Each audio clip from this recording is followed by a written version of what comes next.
Hello! Alright. I don't know when it was the last time I streamed, but I'm here again, and it's time for me to catch up in the main story because Nahida is back. Nahida's in the next quest, and I must catch up to her. I'm so excited to get some more Nahida parts. I'm so happy that she's back. I don't know.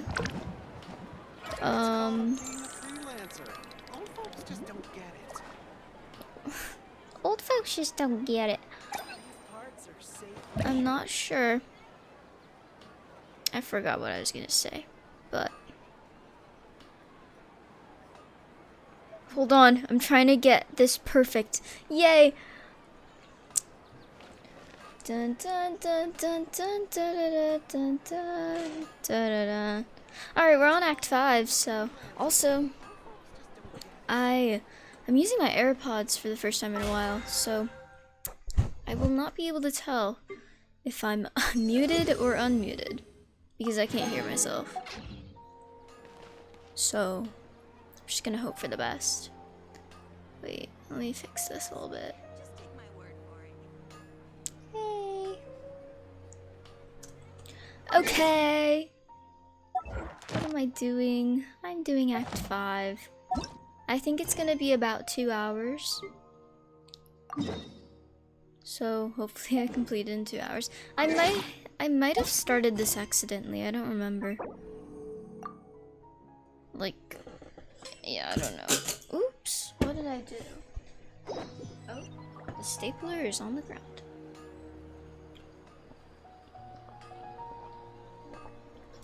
Drinking water. I'm so bad at drinking water. I think we're going to Columbina's, Clove. Wait. Columbina's domain? Columbina's place. It's Lumine. Hello? Anybody there? Why are we lagging? Hello?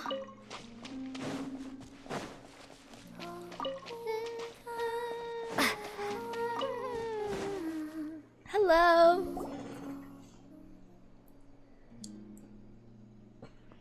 Oh. Hey, she's sitting up! I'm excited. I wonder what's gonna happen in Act 5 because last time we already defeated them. Like, that makes me think we didn't defeat them because they're still in Act 5. Is me sitting here a rare sight? No. I don't know. We just thought you'd be resting. Oh my god, the Traveler's talking so much. Perhaps I would have been, were it not for the sudden arrival of some unexpected guests. Not that I consider it a disturbance. After all, you are the only ones who are free to enter. We're so Would it not special. be a little unfriendly of me to lie down while we speak? I didn't realize you put so much thought into little things like that. I love Lumine. And Columbina. And Paimon. Only sometimes. There have been moments lately where I think about you and your companions. I would hope They are so. warm, mysterious, and cozy memories. Very few of my past memories are anything like that. They say that travelers return home bearing bags full of souvenirs. But my luggage was empty, and I believed it would stay that way. Return home? So, you're still planning on returning to the moon? Yes.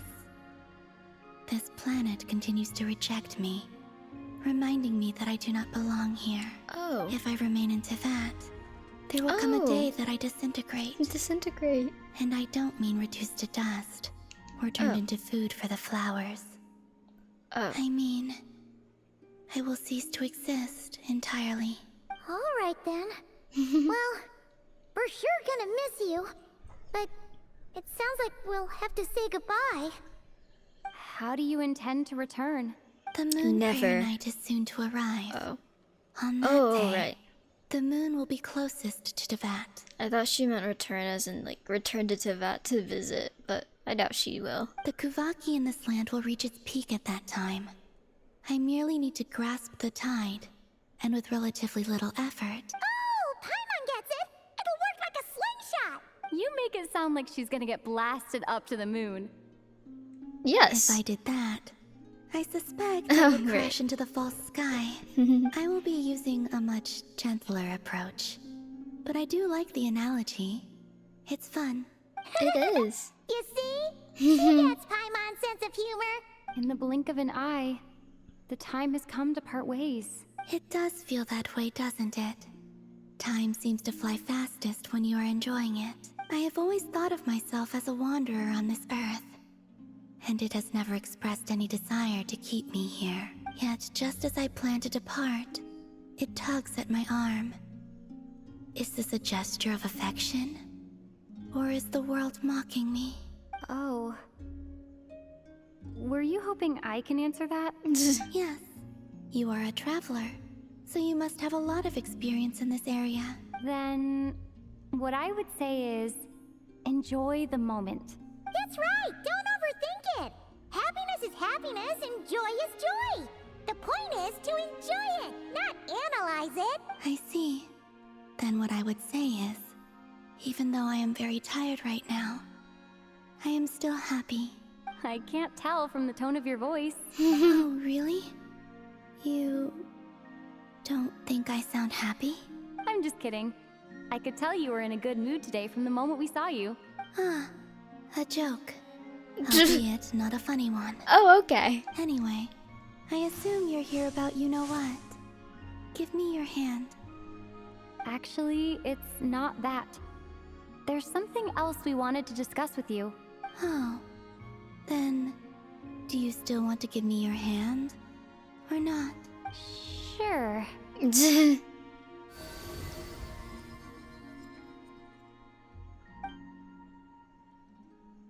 Thank you.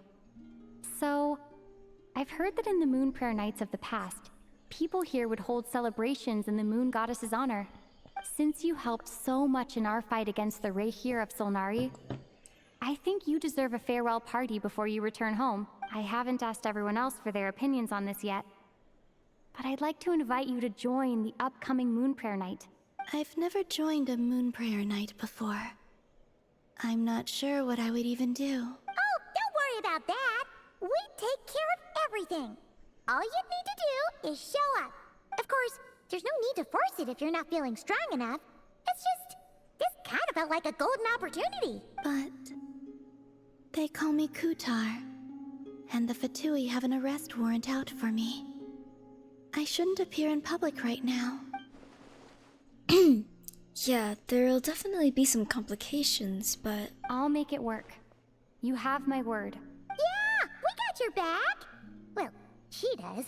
Paimon's actually not too sure what she's planning. All right, if you're sure. I will not refuse your invitation. I suppose it wouldn't hurt to pack a few more sights from this world into my suitcase before finally learning what my Suitcase. homeland looks like. Oh, if you see Lauma, please tell her that my answer to the question she asked me is neither yes nor no. oh, Rather, it is. There is no need. That was kind of cryptic, but sure. Guess it's between the two of you. We'll pass along the message. Bye for now! she's so silly, so mysterious. Aw. Wait, I don't remember what this means. Does this mean she's happy or dying? And also, I do not know. Oh, there's no need, aka I don't know. What? What was that sound? Okay, what? Hello? What was that? Agreed to join the festival. Let's go see who else wants to take part. Lauma's gotta be the person most familiar with the Moon Prayer Night. We should start with her. Okay. Also, what exactly is your plan to keep her safe? I'm not sure yet. I'll figure something out. What? Are you serious? And Paimon even gave you her vote of confidence back there. Why did you become so sneaky? I love them arguing. We've come so far. The journey's like almost over. I'm pretty sure they're gonna go to Shiznaya next year. And then it's like basically gonna be over. Maybe we'll have Conria? But honestly, we figured out so much about Conria from like Not Cry. I feel like this was maybe our Conria. I don't know though.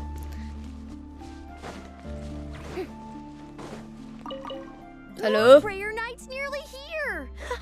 Candy, here we come! Don't go feeding all the candy to the animals! I wasn't gonna!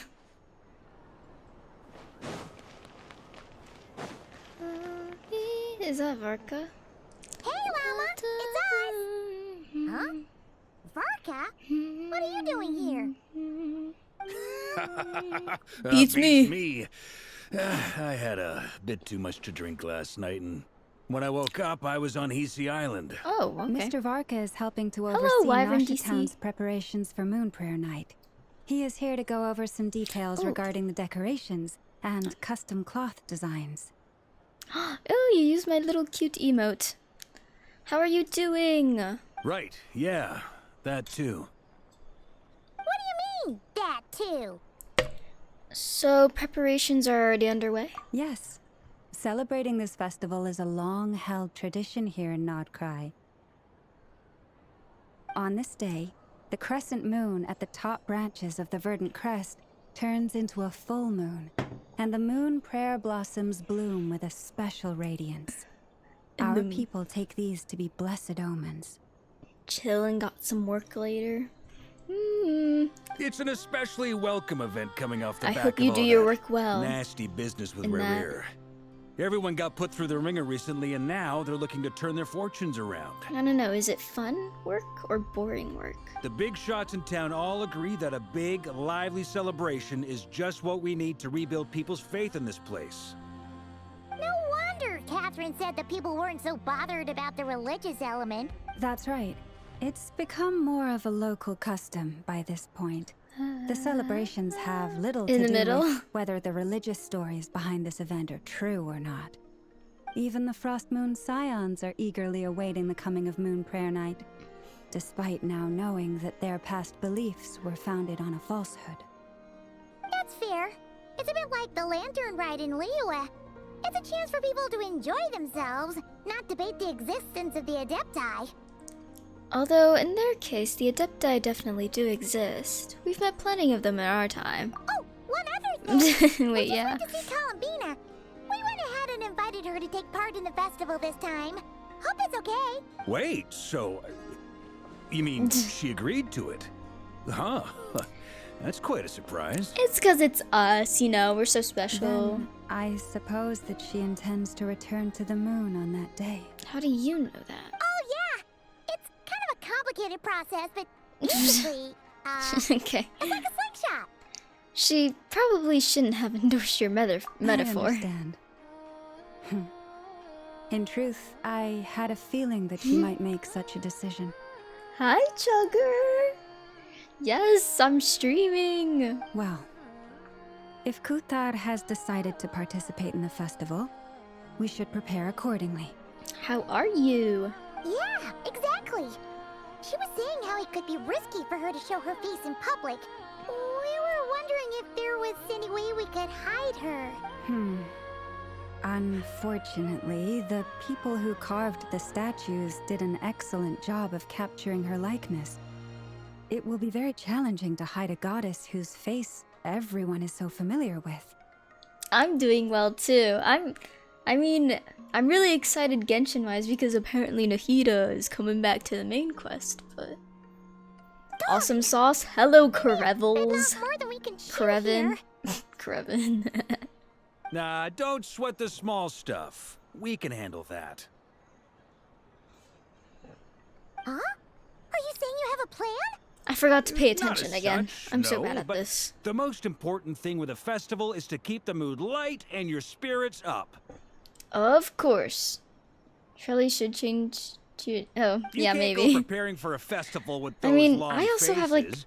You'll hold on. never convince anyone to enjoy themselves. I also have a bunch of usernames, like, just throughout everywhere. My Twitch is Blue Teal Turquoise, my one of my YouTube is Blue Teal Turquoise, but my Minecraft is Blue Rin Teal, and my username is Blue Teal _.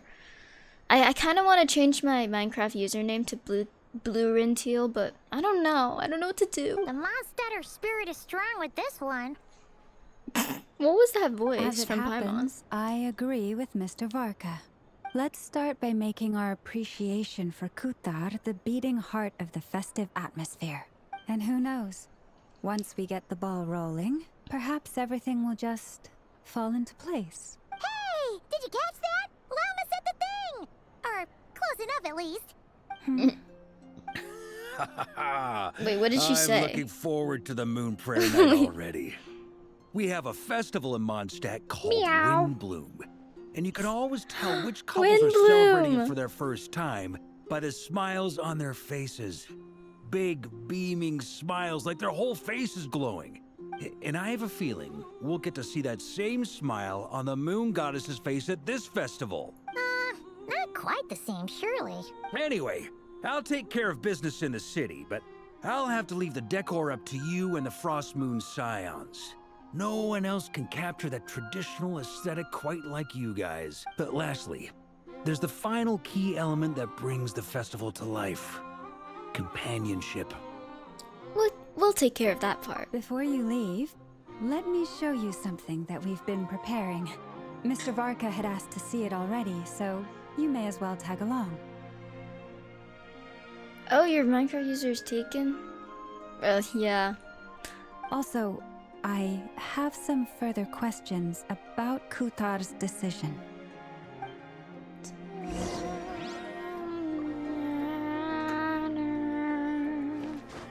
Honestly, I think I had that with my email.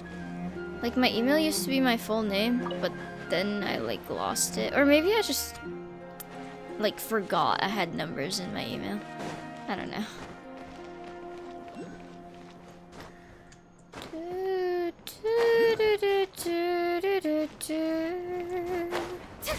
Hello, guys. Huh? What's this? These sure look like they're having fun. Are these, like, instruments? I believe so. Oh. Kuhenki seem very skilled at playing drums like these. Although I'm not sure where they learned it from. Maybe it's an innate talent? In their eyes, they're probably just playing with toys. Is there gonna be a music event with this? Guess not. Oh, Yeah. I guess they don't like it. She looks more confused than anything. Ooh, Karares _. Yes, join the _ crew. Maybe we can teach her next time if we get the chance.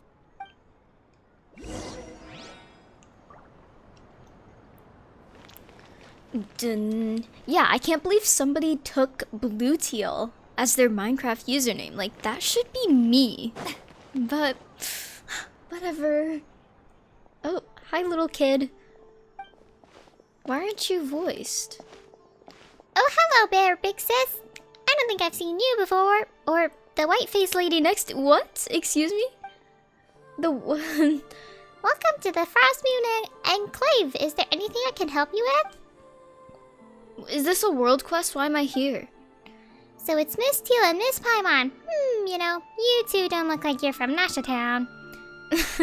We're adventurers. Actually, I'm the real mastermind behind the scenes in Nasha Town. Whoa, seriously? That sounds so cool. Can I be your follower then, Teal? You know, like in one of those epic stories. Hey, quit messing around! We're just regular adventurers passing Okay.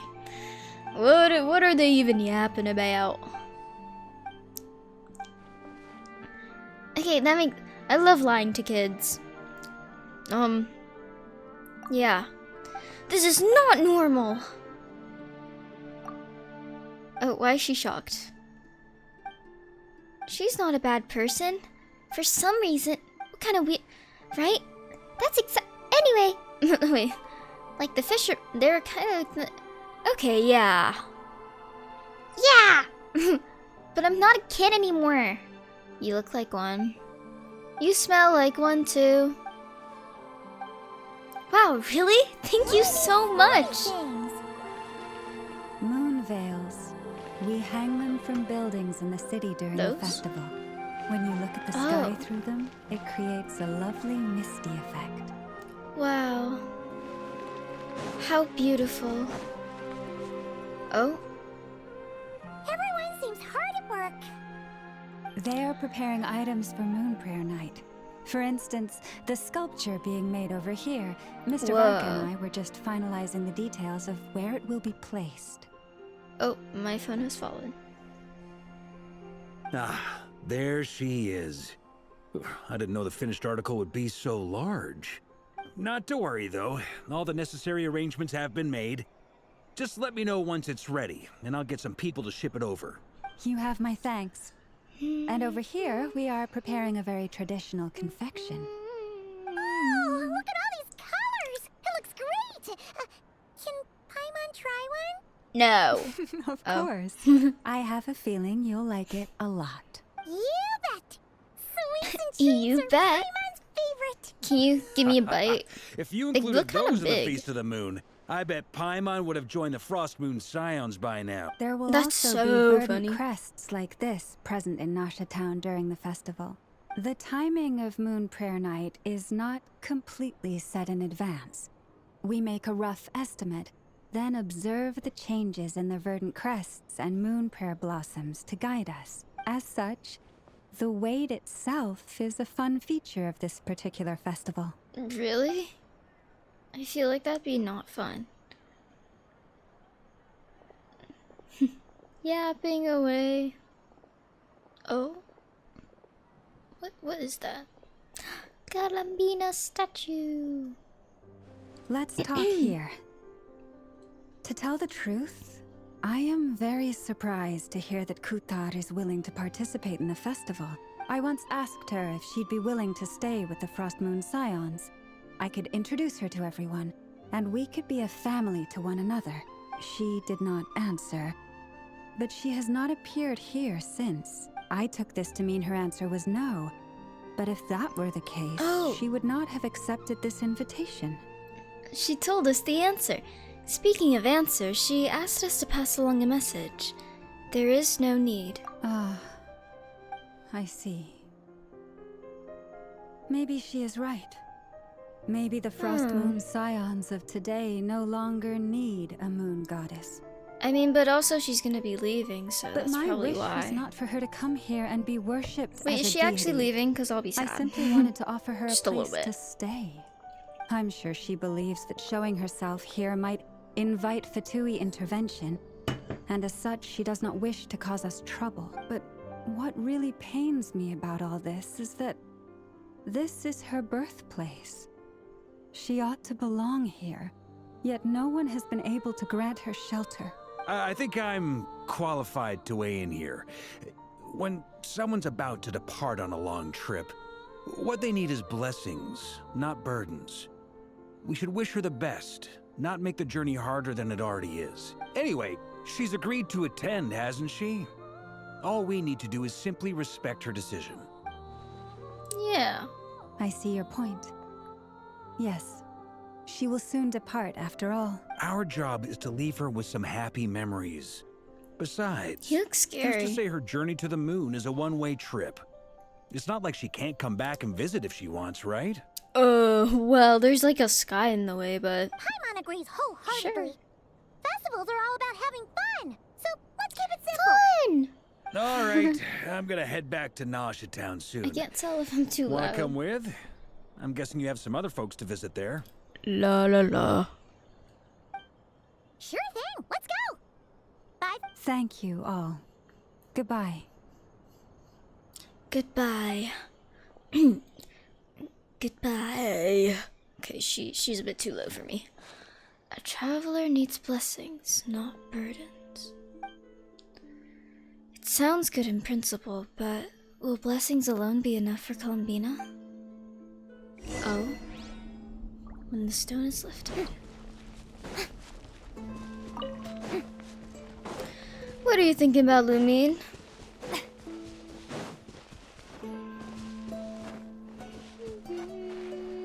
This is very impressive. Even if it's done in-game. Honestly, it's impressive making this in-game, probably. Yeah. Find pretty stones nearby. That stone's super beautiful. Where? What? This? Pretty stones? Gal, what are we talking about? Is this a pretty stone?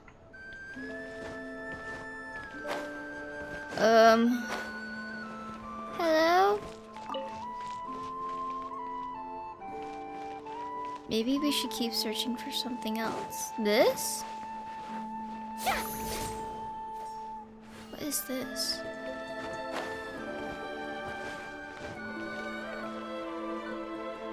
I'm a little confused.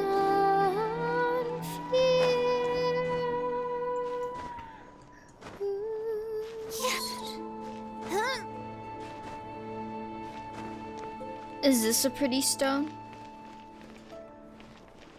If I'm right in the middle, it'd be right down here. What am I looking for? Look for the objective? What, is it this? Oh. Oh. Oh my god. Bruh. Okay.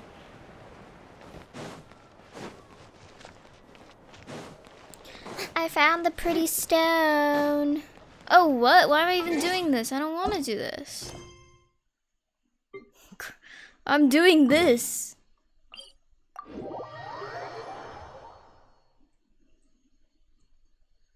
Sigh. Huh? Hey, over there! Is that little kid? Durin and Albedo with Flints. Never mind. What should they be chatting about? Honestly, Durin's like a little kid.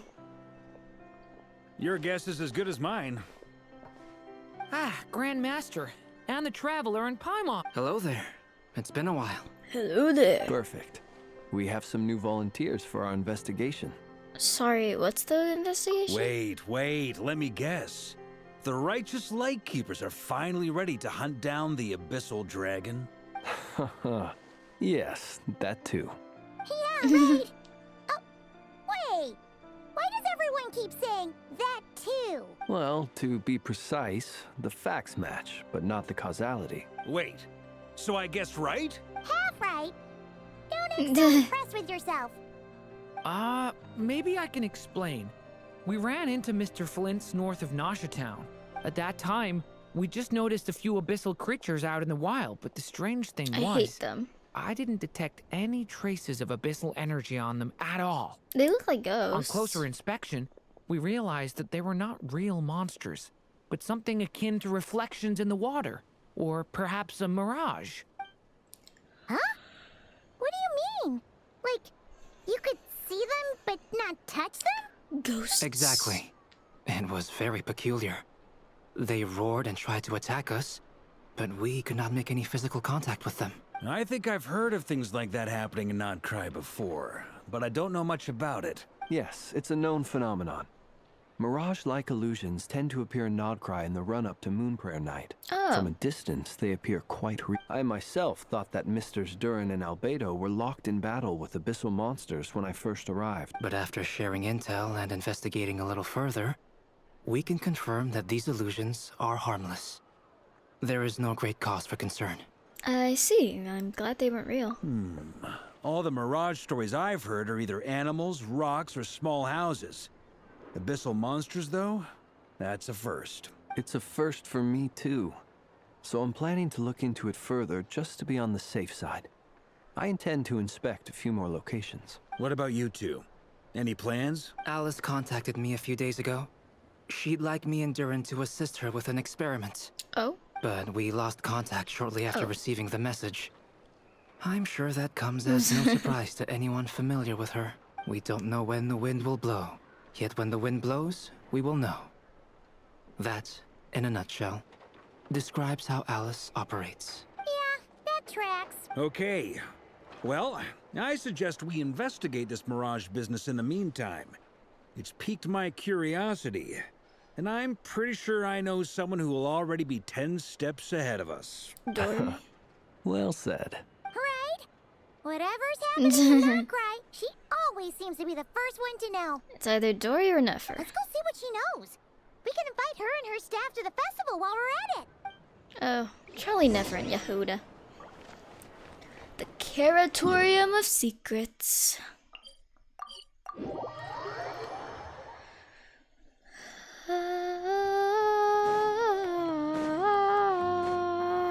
They call me Ariel.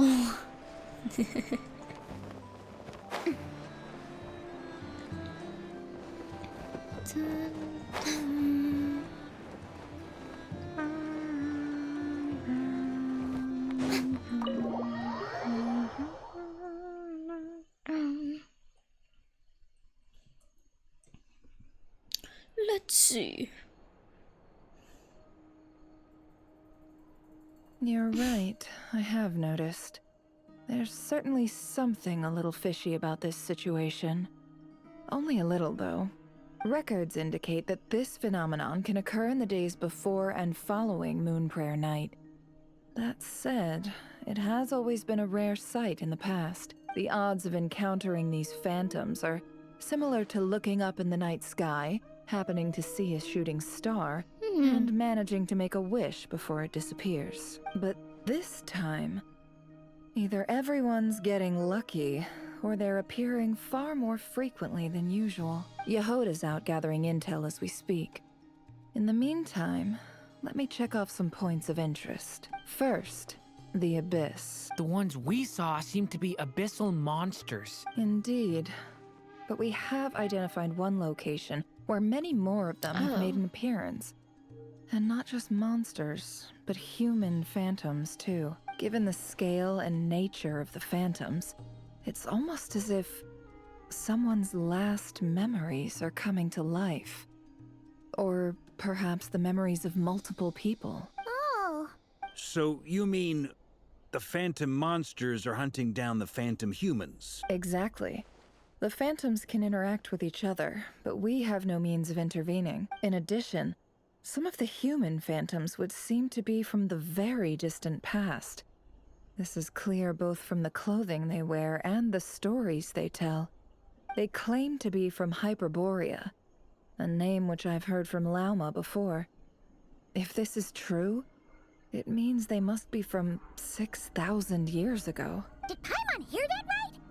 6,000 years? That's like how old Zhongli It is. sounds like this merits further exploration. That'd be a big help. I'll leave it with you, Albedo. My knowledge of ancient history is non-existent.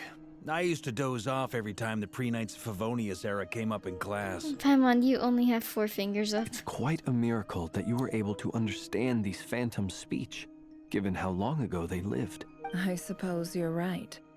But I'll leave the archaeologists to ruminate over that conundrum. As an intelligence broker, my sole interest is in the value of the information I gather, which, in this case, hopefully means earning myself some good favor with our dear Lady Moonchanter. So calculating. Whew, this intel broker logic always catches Paimon by surprise. Sounds to me like we could split the work up. I think the abyssal phenomenon is best left to Albedo, Flint's, and me. Agreed. It coincides with my duty as a lightkeeper. For my part, I'd like to understand the abyss better. Even a little knowledge would go a long way. This is certainly a rare opportunity to study the Abyss. But even rarer, perhaps, is the chance to make contact with the Ancients. The Curatorium will take the lead on investigating the Hyperboreans. We put in the Hyperbloom. work to learn what we know so far. It seems only fair that we get some quantity of exclusive intel. That just leaves our trusty team of 2 unassigned. Seems like it, yeah. Wait, we're a team? Since when? Since you became an honorary knight, of course. This was Okay. part of my grand plan all along. Ha ha! Oh yeah, by the way, we managed to convince Kyle and Ignores to come him. to the Moon Prayer Night celebrations. Would you and Yehuda like to join too? She agreed to that? Huh. Quite an achievement. Never underestimate the traveler, I guess. I'd be happy to join. No point shutting myself inside when the streets are all decked out. I doubt any clients will be visiting during the festival in any case, and Yehoda loves a party. So I'm sure she'll jump at the opportunity. No. No. No. No. No. No. No. No. No. Are you okay? Way to contradict me in front of... Wait. No, that's not what I have bad news, boss. So What? many people. All right, everyone inside, quick. What the heck? This is gonna sound crazy, but hear me out. I saw one of those phantoms at Star Sand Shoal, and it was some sort of flying ship. So maybe you were like hallucinating. Like a spaceship? Oh my god. Wait. A spaceship at Star Sand Shoal. That's us. That's gotta be the one you came to Tibet in. You said you saw the same thing through the moon marrow, right? Huh? You already know about it? Ugh, I thought I was gonna blow people's minds. Turns out I'm the last to find out. Wait, back up. You came here in a spaceship? Now my mind is blown. What's it like on the inside? Was it like flying through space?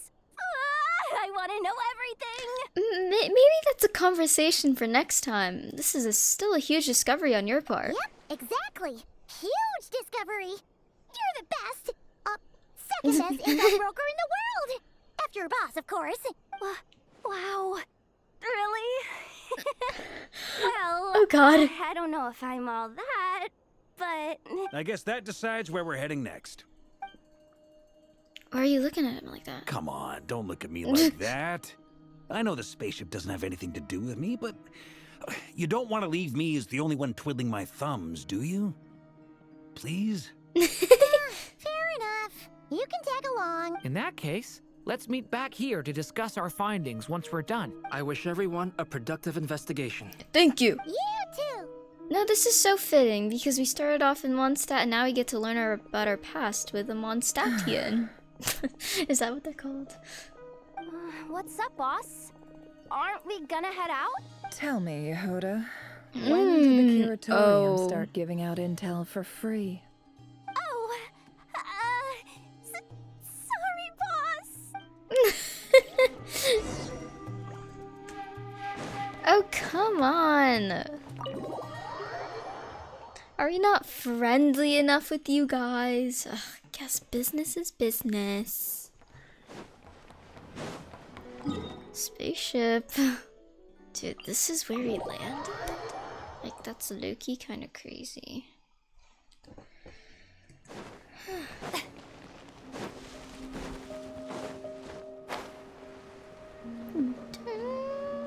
Whoa! Holy! Oh my goodness, this is so cool. Are we gonna be there? Oh my goodness. Well, what do you know? Yehoda was right on the money. This phantom really is your spaceship. Oh god, we have ominous music playing. But that's so weird. Why would it show up here? Is it some kind of projection? Or a ghost? Like, maybe it no longer exists, but somehow it left an afterimage? I'm just thinking about how I could use this music for like a big of mine. I wonder what it's called. I'm not sure either. Ah, you're already here. Miss Lauma, what a surprise. I thought you were busy with festival preparations. I was, until one of our people informed me that a strange sight had appeared at Star Sand Shoal. No one's ever seen something quite like this before. Same here. Oh, so we heard that these things appear around the festival period. Any idea why that is? Unfortunately not. We have very limited information about them, since they can't be interacted with. And no human phantoms have ever made an appearance before now. The most we've been able to deduce is that these sightings appear to be connected to the increase in Kuvaki energy around this time. Let's look around and see what we can find out. Yeah, seems like that's all we can do. This is all so confusing. Allow me to lend you a hand. Man. Do you remember this, Louine?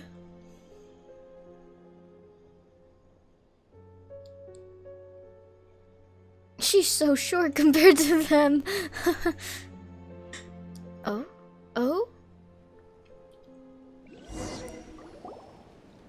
Everyone, our friend here should be able to provide us with some information. Is that a phantom Rhymehorn deer? I've heard about how the Frost Moon Scions live in harmony with the animals and can even communicate with them. That's coming in handy now, for sure. Okay. Yes, I understand. Then how about this? Oh. Bye-bye. Oh, it's leaving. It appears to share our curiosity about this giant spaceship. Oh. So I asked it if it wouldn't mind investigating along with some friends. In return, I told it about some nearby spots where the wild fruit grows abundantly. We may live in a different era from these phantoms, but I trust that the terrain, climate, and ecology here are more resistant to the effects of time than some things are. Let's give them a moment and hope for the best. After a few moments, the Rhymehorn deer and his companions return happily. All back together? Must have been a lot of fruit. Indeed. Now let me ask them some questions.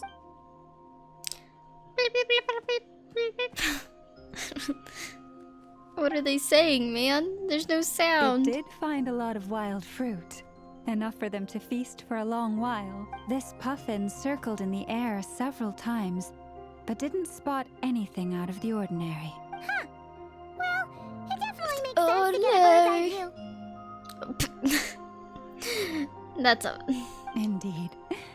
Other than that, I was also thinking that the world these phantoms see is also different from ours. Oh, I get what you mean. The wild fruit exist in both times and spaces, but there might also be things that only exist in that space-time, which we can't see. Because we don't see their whole world. We only see small fragments. Good point. Great thinking, Llama. Blunthorn rhinos can use kuvaki to shift great rocks, but this one says it couldn't get that ship to budge by even an inch. The sniffer mole tried too, but despite being a skilled digger, it could not get through. Aw. They say that the spaceship looks robust and undamaged. It seems completely impervious to any and all attacks. Whatever lies within is well defended from harm. So, just like us humans, there was nothing they could do about this spaceship either. Yes. Still, they deserve our thanks. We are grateful for all your efforts, dear friends. Now go, and enjoy your feast. Nice. I've noticed some other human phantoms gathered nearby. Come on, let's go talk to them. It's weird how we can talk to them. I bet they're gonna speak Old English and we're not gonna understand. Hello, guys. What is up? What is this thing? I've never seen it move, and there's no way to get inside. Goodness knows.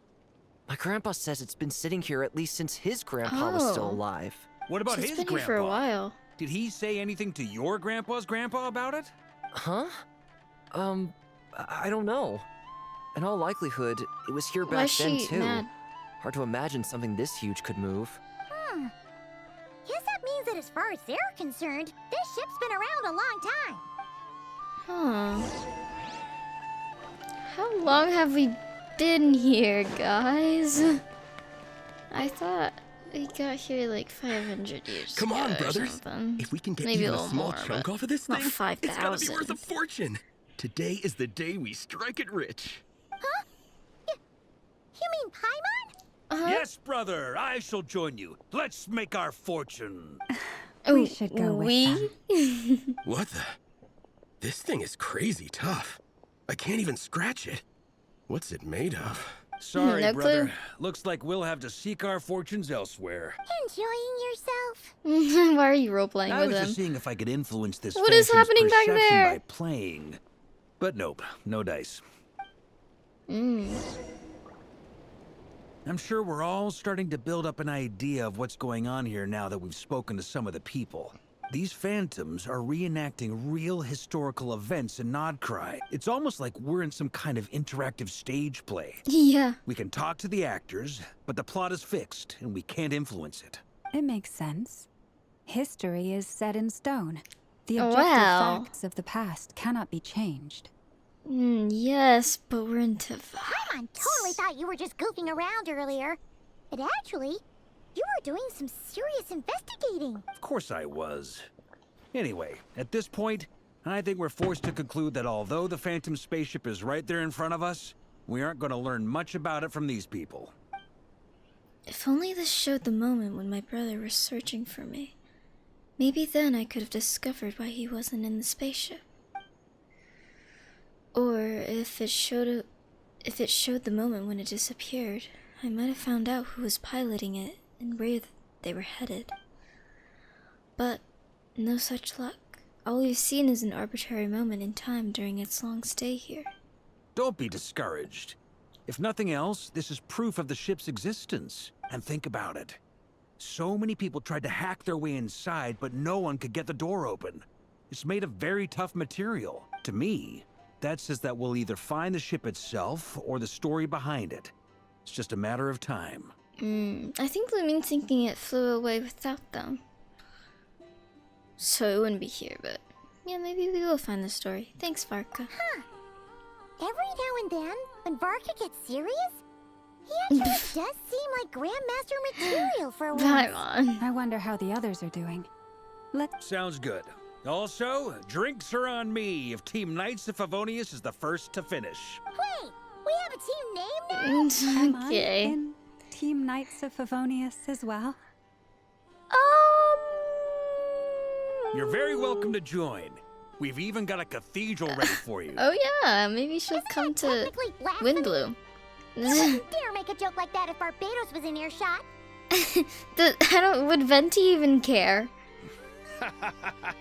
Nah, I'm sure Barbados doesn't mind a little harmless blasphemy once in a while.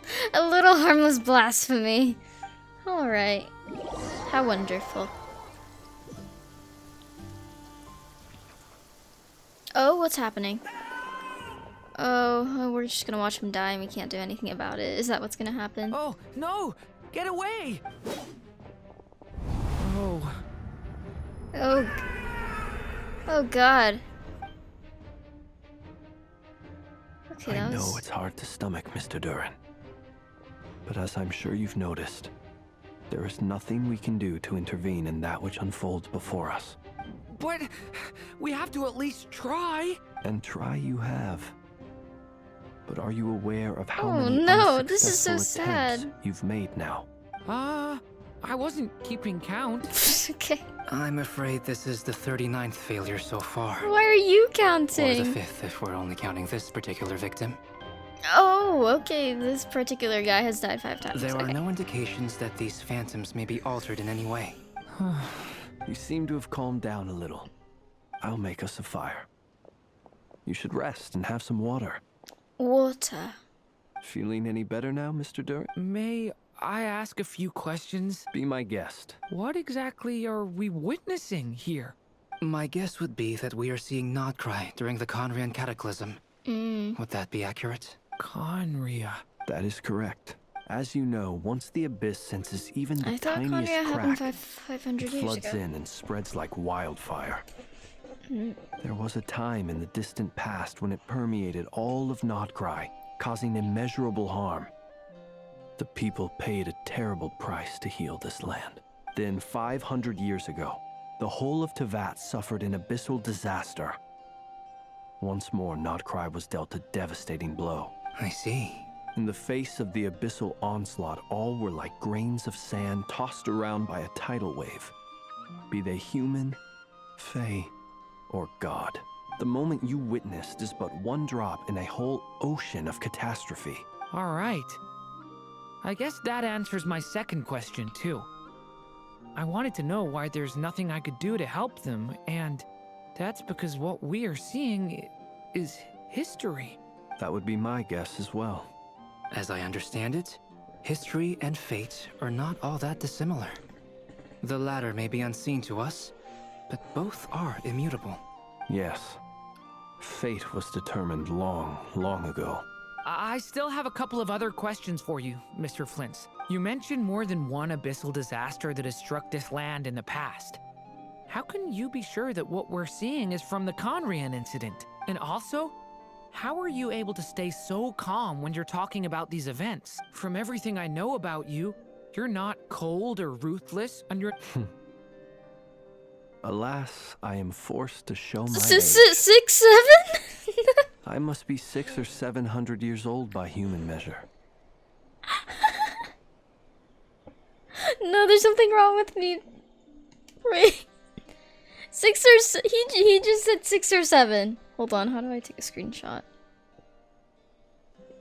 Please. Please.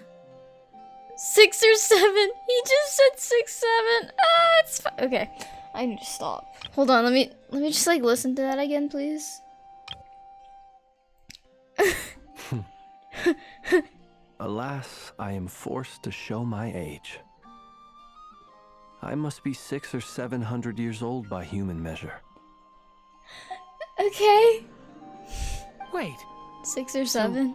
You... One is not easily moved by He's a history fae. when one has witnessed the truth firsthand. Wait. I'm sorry. You needn't apologize. Dang, he low-key old.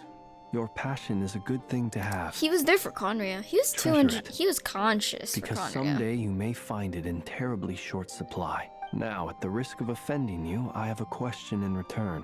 Your curiosity toward the abyss, is it born from hatred or because you sense its call? I only ask because I kept a fragment of Rarir's body in my lantern for a short time. Specifically, his heart.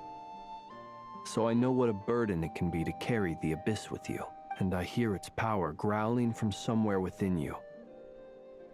In my eyes, your mere existence is a miracle. My honest answer is... I don't know. I don't think I have the confidence to say for certain. What I will say is the abyss is not the only issue that haunts me. Even before I became who I am today, the question dogged me constantly. My doubts remain unresolved. But when we fought Rarir, something became a little clearer to me. Sometimes it is the darkness within us that allows us to achieve the impossible. I certainly got the sense from your 39 attempts that you were trying to achieve the impossible. It sounds like you've resolved to see the truth for yourself. Absolutely. In that sense, he and I are quite similar. Then I wish you every success. I look forward to the day of your transcension. Well, if everyone's caught their breath, I suppose we should head back. Oh, and one last thing. I'd appreciate if you kept our discussion about history a secret. Does Lemmy know about this? I don't know. Well, I do now. Incredibly, our separate investigations led us all to the same conclusion. Hooray for consensus! Yeah, but we barely learned anything, though. I totally thought this would be the mother lode. Talking with the ancients? I mean, come Talking on. with the Unks? But nope. All we got was useless snippets of conversation. And all this stuff about moons and hyperopia. What a load of baloney. Seems like people back then had a few screws loose. I understand your frustration. We found the same issue. There isn't much value to be found in these miscellaneous fragments of a civilization's history.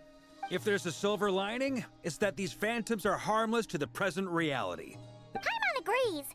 And not just because it's the first thing she understood in this whole conversation. Why are you frowning? What's wrong? You look disappointed, Nefer. Is something the matter?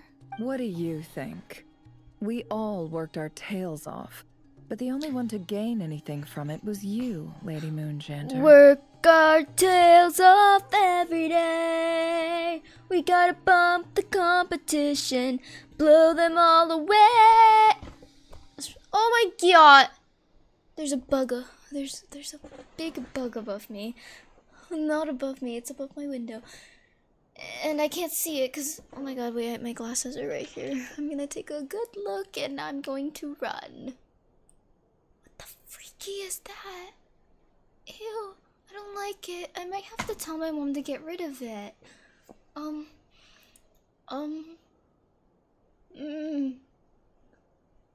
It actually, it doesn't look that scary. It looks like,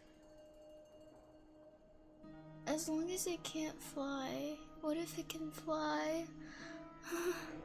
Guys? I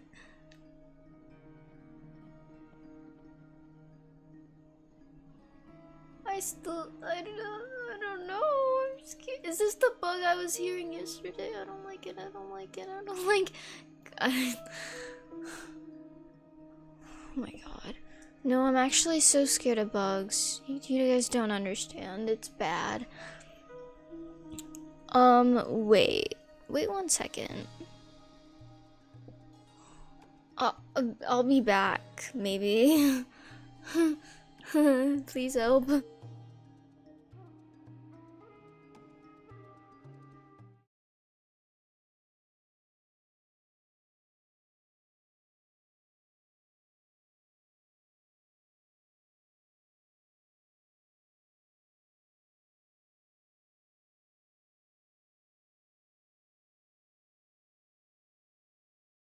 Guys, it looks so ugly and I don't like it.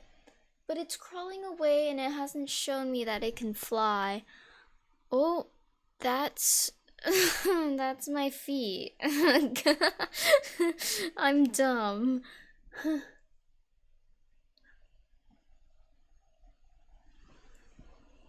Guys, I'm wearing blue socks. Feet reveal. I'm glad I'm wearing socks. I'm so dumb.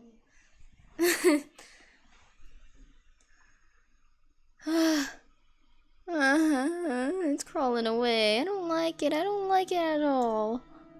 Well, please Whoa, do I can see share the game so much Hyperborean clearer. records with me.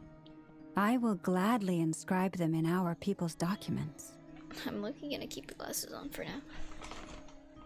Oh my god, where did it go?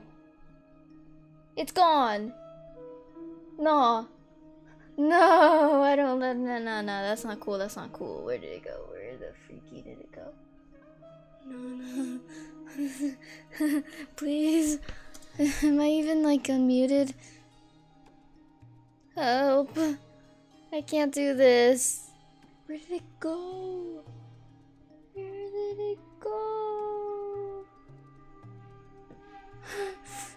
I'm gonna cry. No, I'm not. Why did it disappear? Where could it have gone? What the freak? How did it even get into my room? Like why? Why?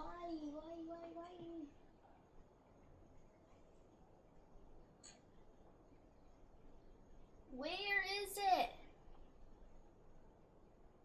It's gone! So now I know it exists, but I can't see it. That's even worse. I'd rather have an eye on it, so I know where it is at all times.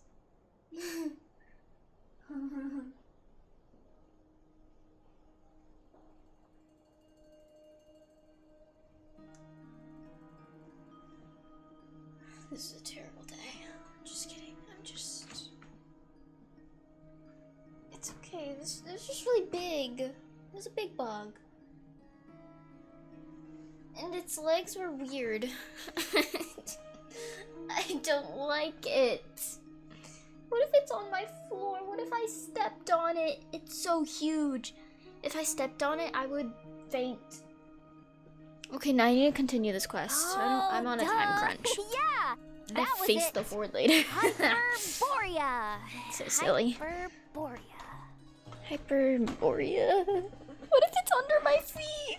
I don't like this game. I don't like this real life game with bugs. Who invented bugs? Why couldn't they, maybe like, maybe if the real life world just didn't exist. I'm serious. Only an expert in the serious. Frost Moon Scions and their history can turn these records into valuable research material. The alternative is to let them gather dust on the curatorium's storage shelves until the pages turn yellow. Nefer, you're wise enough to know that cooperating and sharing the profits is the best course of action here. Well, that goes without saying. Sure, let's do that. Huh? But didn't you say we aren't supposed to give out intel for free? Oh, Sorry. are you talking back to your boss? Now is not a good time to push Nefer's buttons. I'm gonna eat an haichu. It's my last one. And a haichu. A haichu. Anyway, back to Moon Prayer Night. I'm Where did the thinking that bug we should go? prepare I'm something a little actually special, gonna crash out. aside from the usual I hate the decorations fact that I even and so on. saw it in the first place. How did I even see it? Oh my god.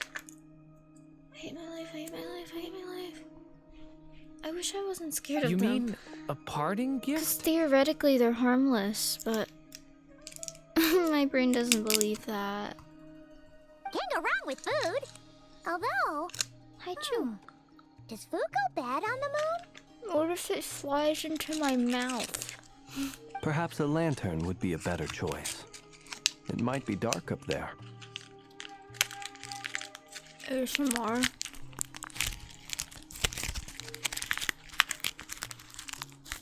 Okay, sorry. It could prove difficult to light a lantern on the moon. Magical stones might serve that purpose better. What about a clockwork mecha model from Fontaine? I'm sorry for the mouth I've got a ASMR. whole bunch at home. I use them for fighting practice in my free time. None of I'm these sound tempted like to mute my things she mic. would be even remotely interested in. But we don't interact with her enough to know what she likes. Who? Yeah. It would really save us the guesswork if someone could find out what she's into. What are they trying to say? Okay, yeah, that's what I thought. Traveler, they're all looking at you. Okay. Wait. Okay, I got it. I'll find a chance to ask her. Great! Haha, problem solved. Now, I need to stop by Dory's.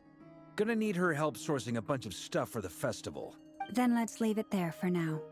We all have our own business to attend to. Traveler, if you find out what Kutar likes, let us know right away. Gotcha. Hey, wait, it's like a gotcha game. Gotcha. Is something the matter? That's my line, Durin. You seem a little down. I'm fine. It's just... I'm still feeling a little rattled after witnessing the horrors of the Abyss. Is that your first time witnessing death? But it's okay. This is something I have to work through. I'll be all right. Thanks for your concern. Well, don't put too much pressure on yourself. If you ever feel like something's wrong, physically or mentally, we're here to talk. Aw. Don't forget, I'm a member of the Knights of Avonius. You can always rely on me. Come on. Stop treating me like a kid. But you are one, I thought.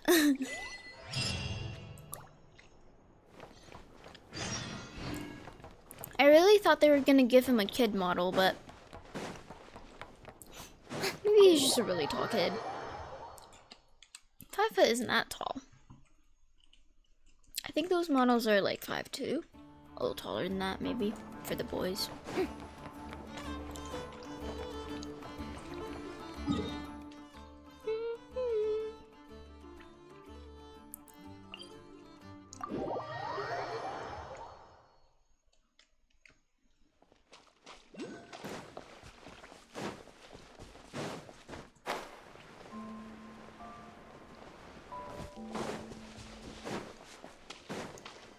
Hello?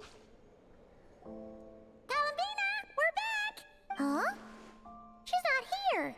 Eh? I can't sense her presence at all. Weren't there a At few all. Karangi here last night At too? all. Where did they all go?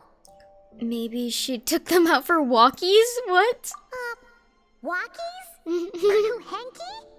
You're not pets, you know. Oh, They could go on a cute looks walk. like we just came at a bad time. Let's try again tomorrow. Did she already leave? There's still a few days until Moon Prayer Night, so we're in no rush. Besides, she needs time to rest anyway. Did she get kidnapped? Fair point. Let's go. This is so sus. Why are we getting these camera shots? Columbina, are you back yet? Okay, she's either already left or she's been kidnapped. Or she's disintegrated already. Oh, how strange. Looks like she still isn't here. This is a bit odd. Right? It's not like her to spend so much time outside. Especially since she's worried about attracting unwanted attention. By the looks of it, she hasn't been back all What day. about Luanatar? Luanatar, you there? Oh? Hey! Do you know where Columbina went? Sorry, didn't understand. But if you know where she is, could you take us to her? Sounds like an I don't know to me. Yeah, that's even stranger. Paimon, look. The flowers, they're low-key white. What about them? Oh, that's not good news. I feel... They change color when Columbina gets weaker, right? And they look super pale right now. Let's go. We've gotta find Llama. Good idea. She might know what's happening. I doubt Columbina would die. And also, why would you say that? If it No spoilers, first of all. And also, she's playable, so... I doubt she's dead. Ah, it's you. How is Kutar? Is she okay? She's missing. Has she visited the Frostmoon Skylands? No, she hasn't. I came here to check on her after I noticed the flowers had changed color. Bro, she's... There's no way she's disintegrated already. Based on past precedent, she must be very weak right now. Even getting up to walk would be a struggle. I feel like maybe she's... unlikely that she wandered off outside. Like, maybe she's in there, but, like, so weak that you can't sense her presence. Not to mention that she doesn't do that at the best of times either. So yeah, this is super weird. Has anyone approached the Silver Moon Hall lately? No. Very few people are in the know about Kutar's whereabouts. And if anyone suspicious had visited, they'd have left some sort of evidence. How are you sure of that? Come on. Let's go to Nasha Town. If anyone has seen her, someone there will know about it. It's not KRAI's information hub after all. Makes sense. Let's go!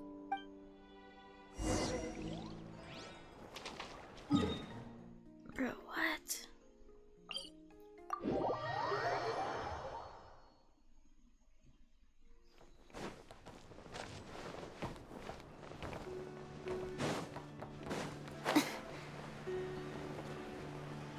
If that was a real spoiler, I will murder you.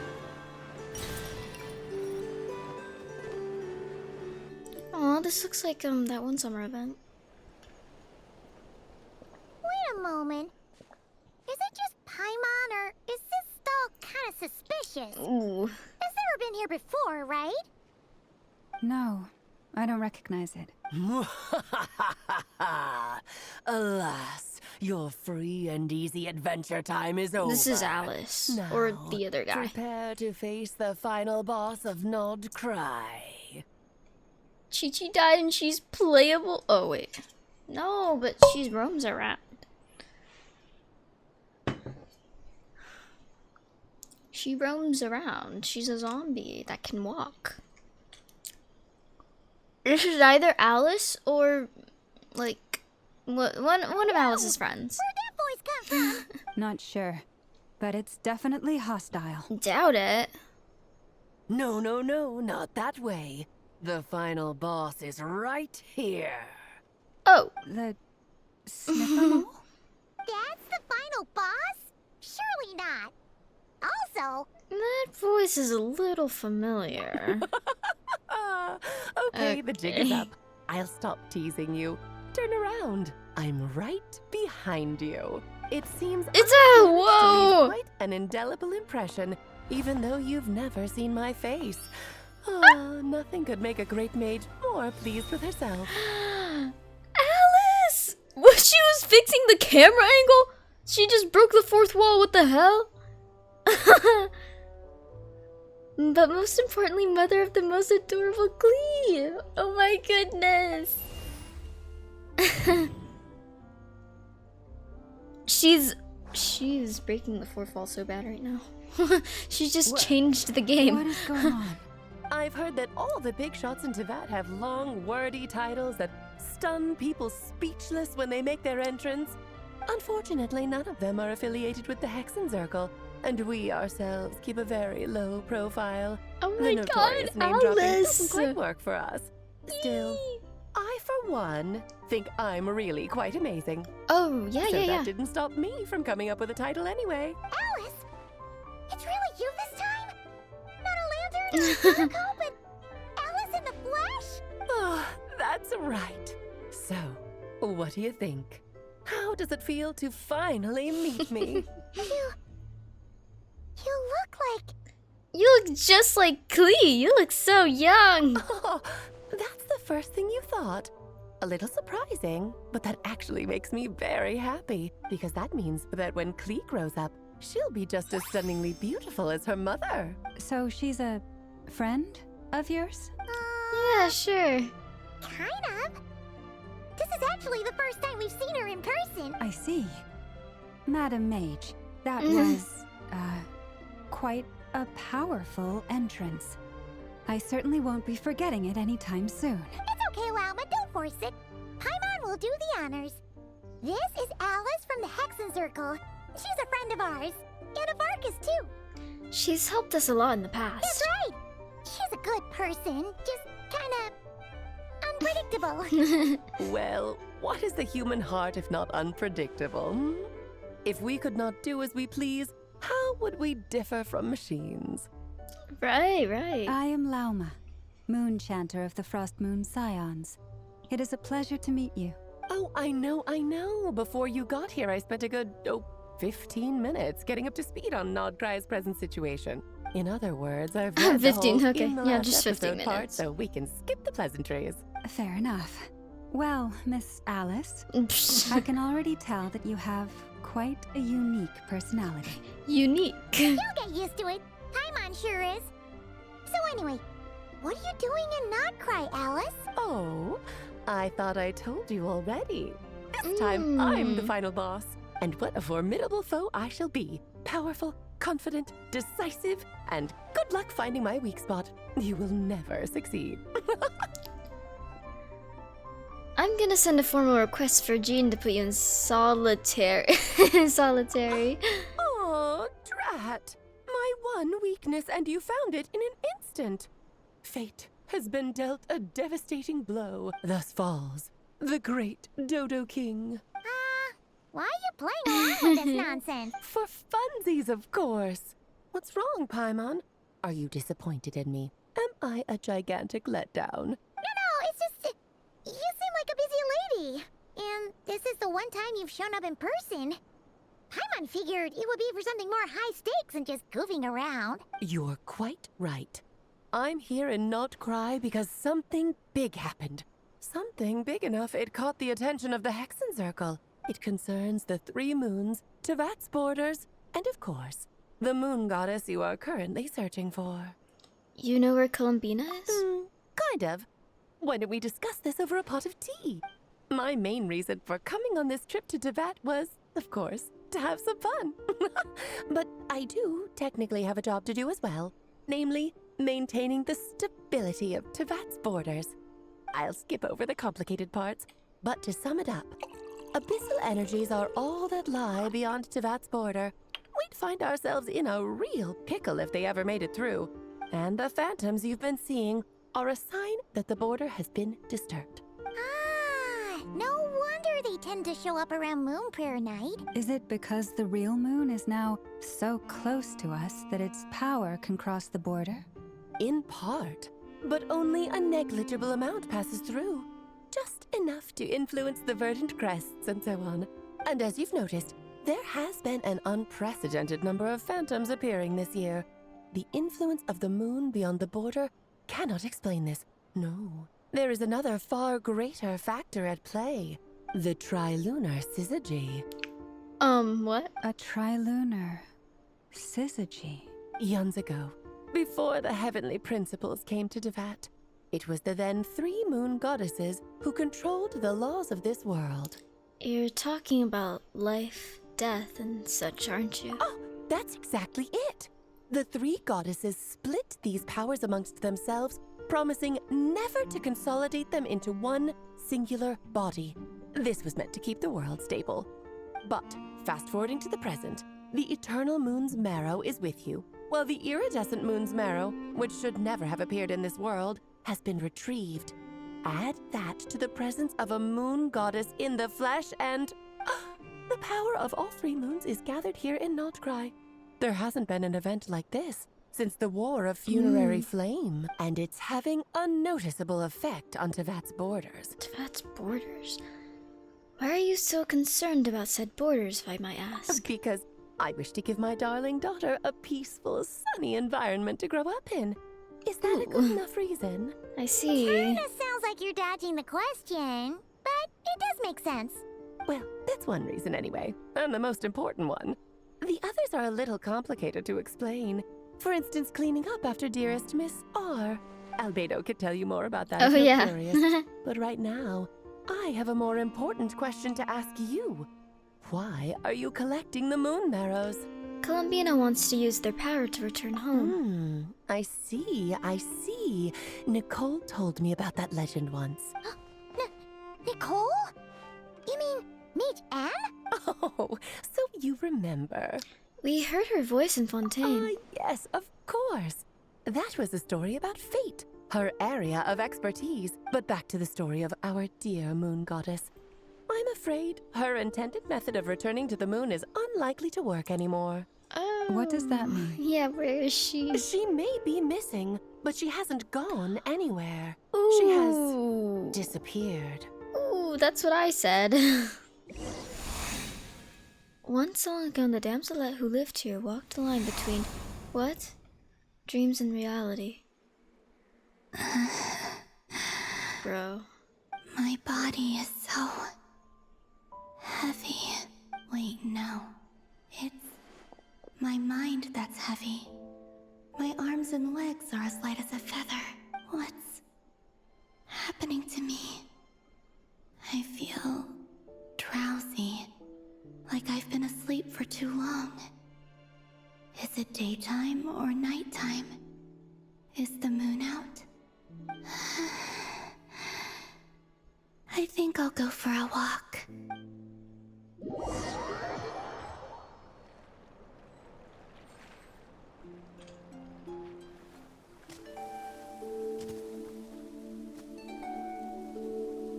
Are you out for a walk too? Bro. What? Okay, what?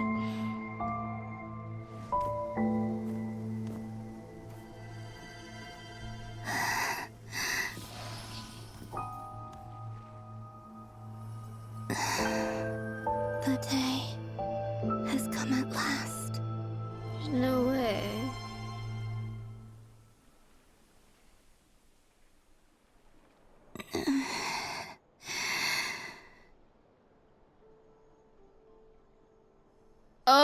Have I grown so weak that I can't even sustain my physical form?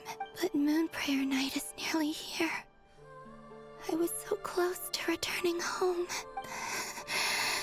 Death is near. Is this how it ends for me? Will I return to the moon after I disappear? Or... I don't want it to end like this.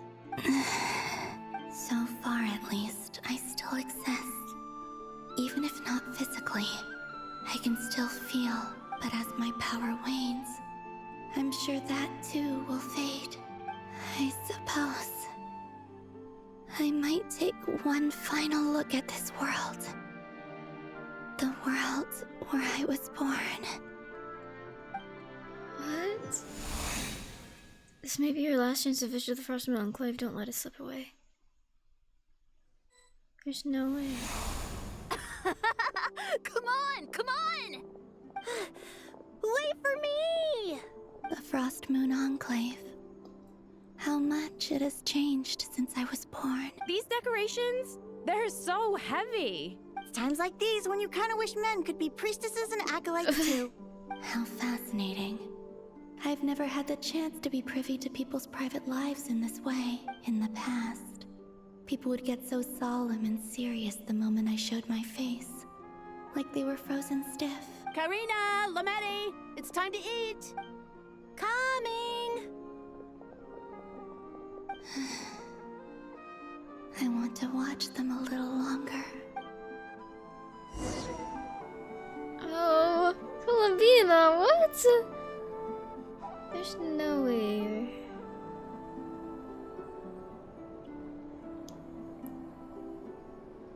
So just fill these balloons with air, right?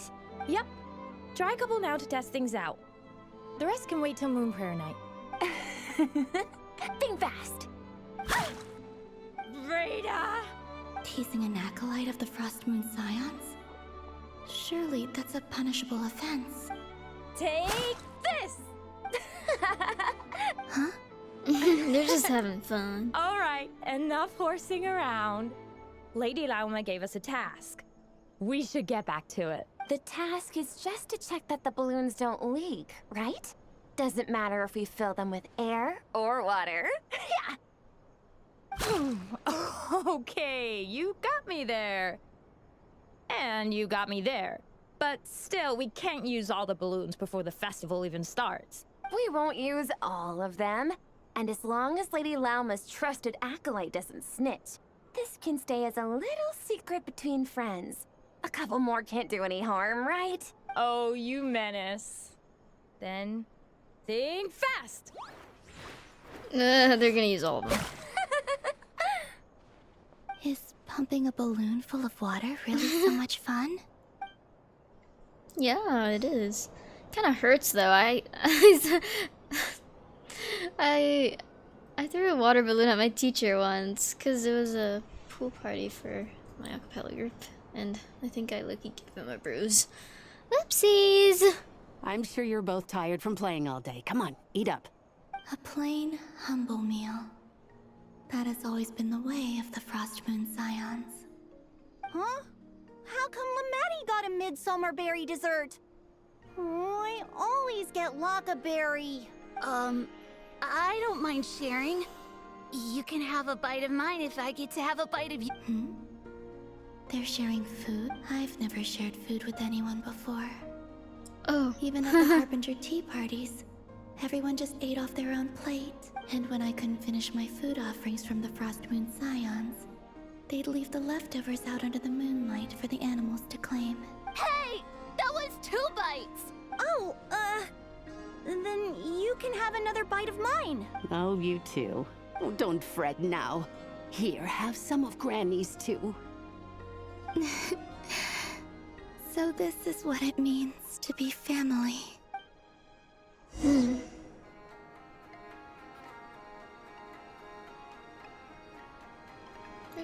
There's no way she's gonna die. I'm seeing so much that I'd never usually get to see. They'd never act like this when I was around. It's nice, being able to just watch people in peace in these final moments. What a rare opportunity. I think I'll go take a look around Nasha Town, too. Maybe the Traveler will be there.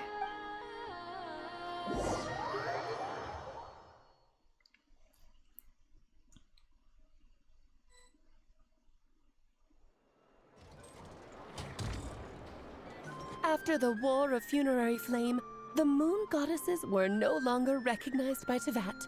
They lost the whole foundation for their existence. That's why the moon goddess's strength is fading. she cannot withstand the world's rejection of her. It's just like what Columbina said.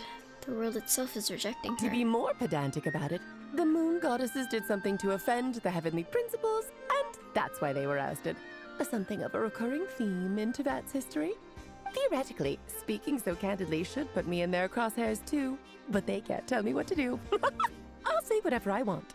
Anywho, the Moon Marrow energies were but a drop in the bucket for her, and that battle against the Ray Hair of Solnari only weakened her further. Fortunately, it happened close enough to Moon Prayer Night when the Kuvaki concentration here is high. That's the only reason she managed to survive this long. What do you mean, fortunately? You said she disappeared.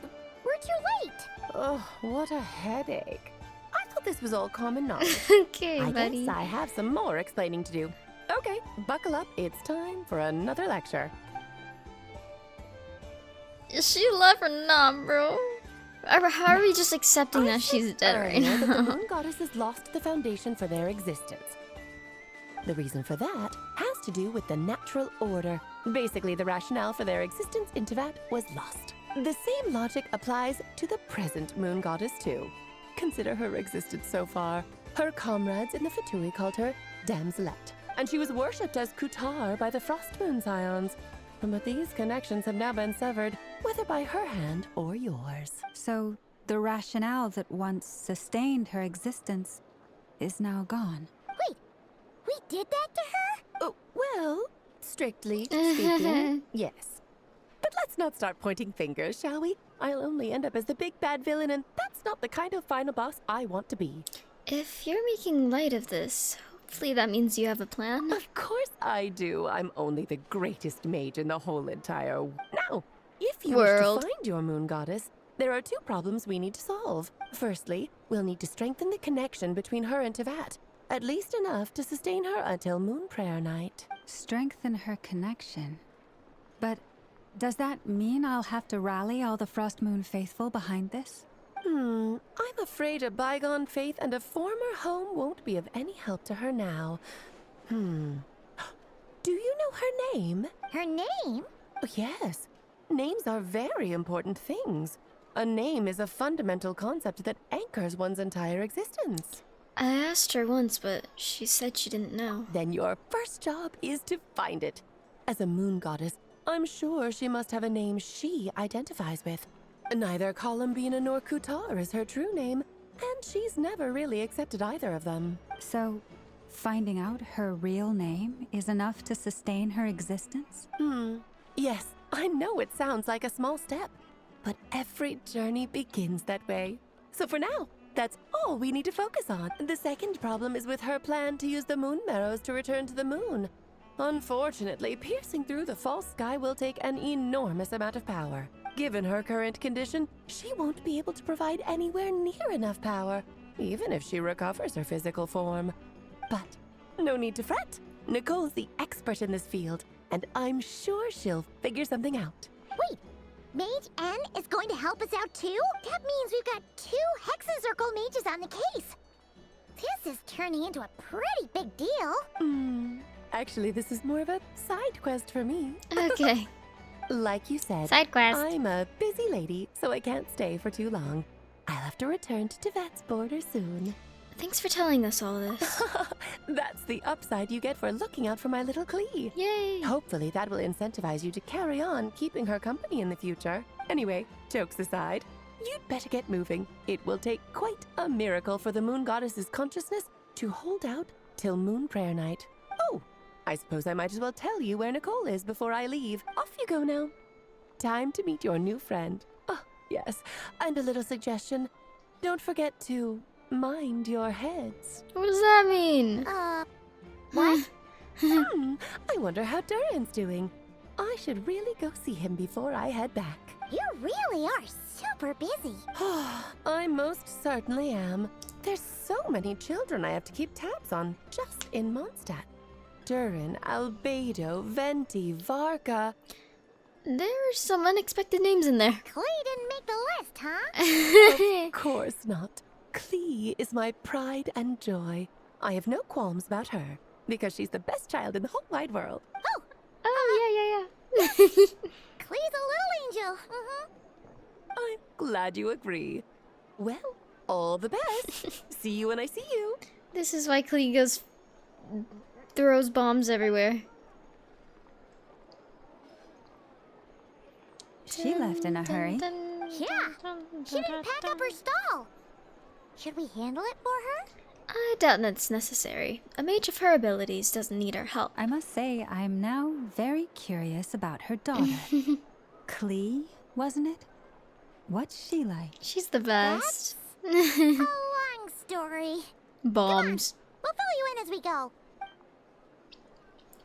So basically, she's this little kid who likes bombs, and she likes going fish blasting a lot. And more bombs. She kind of like blows up a lot of things with bombs that she makes. And yeah. Oh. Are we there? What a lively place. I've never experienced Nasha Town like this before. Hey, you old geezer! Your hammer's rusted through! Who are you calling old geezer? Are they quarreling? I'm looking right at him! You've really gone downhill since giving your daughter free reign in the workshop. Can you even swing a hammer anymore? It shouldn't take you days just to fix a single chair. You might as well use that hammer to massage my back for all the good it's doing. Don't run your mouth, or you'll get a back massage that'll put you in bed for the rest of your life. Look, the materials haven't arrived yet, all right? You know how busy it gets in the days before Moon Prayer Night. I'll bet you send all the materials to your little princess. Blood's always thicker than water, huh? All right, you've made your point, Uncle Koski. As soon as the materials arrive, fixing your chair will be the #1 priority. And Dad, if you've got time to chat, why don't you lend me a hand? See? Lolka knows what the score is. I guess they're friends. But the way they spoke to each other was so ugly. Then again, it wouldn't be the first time I've seen something like this. Columbina! Sing outside my door in the middle of the night one more time, and I'll unscrew your vocal cords. You hear me? Oh, Sandrone. So that was her way of trying to be friends with me. Well, sure, yeah. I won't get the chance to say any ugly things Oh, in reply. stop!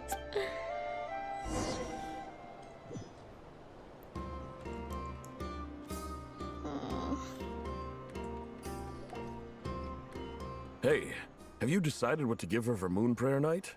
I sure have. She's gonna get the surprise of her life when she's least expecting it. Then I'll whip out the ring and pop the question. The surprise of her life. What a fun turn of phrase. Cool, I get the picture. You can spare me the gushy details. Ooh, looks like we have a customer. Oh? Hello there, ma'am. Would you like some Moon Prayer Night candy? Huh? Hey, why can't he see her? Is he talking to me? Can he see me? Here you go. Oh. Oh. Oh, come on. Come back anytime. Right. Now, where were we?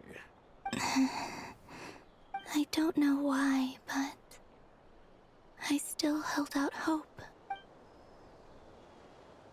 Please do. Please keep holding on. I think it's only your hope that's holding on. Right now is to find that mage. This name thing seems super important too, but where do we even start looking? I'd better go pay the Fatui a visit. Aww. There's no way I don't feel anything. No, we're so far gone. Oh, what?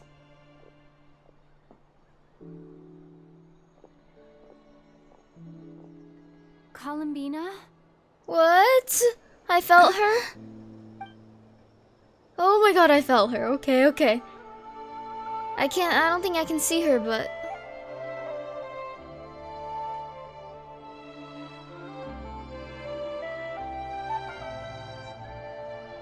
Traveler? Let's go! This is no time to be spacing out!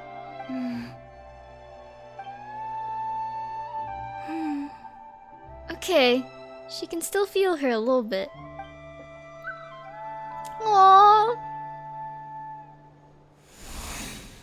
Maybe it's not so bad just quietly staying by their side like this. Aww.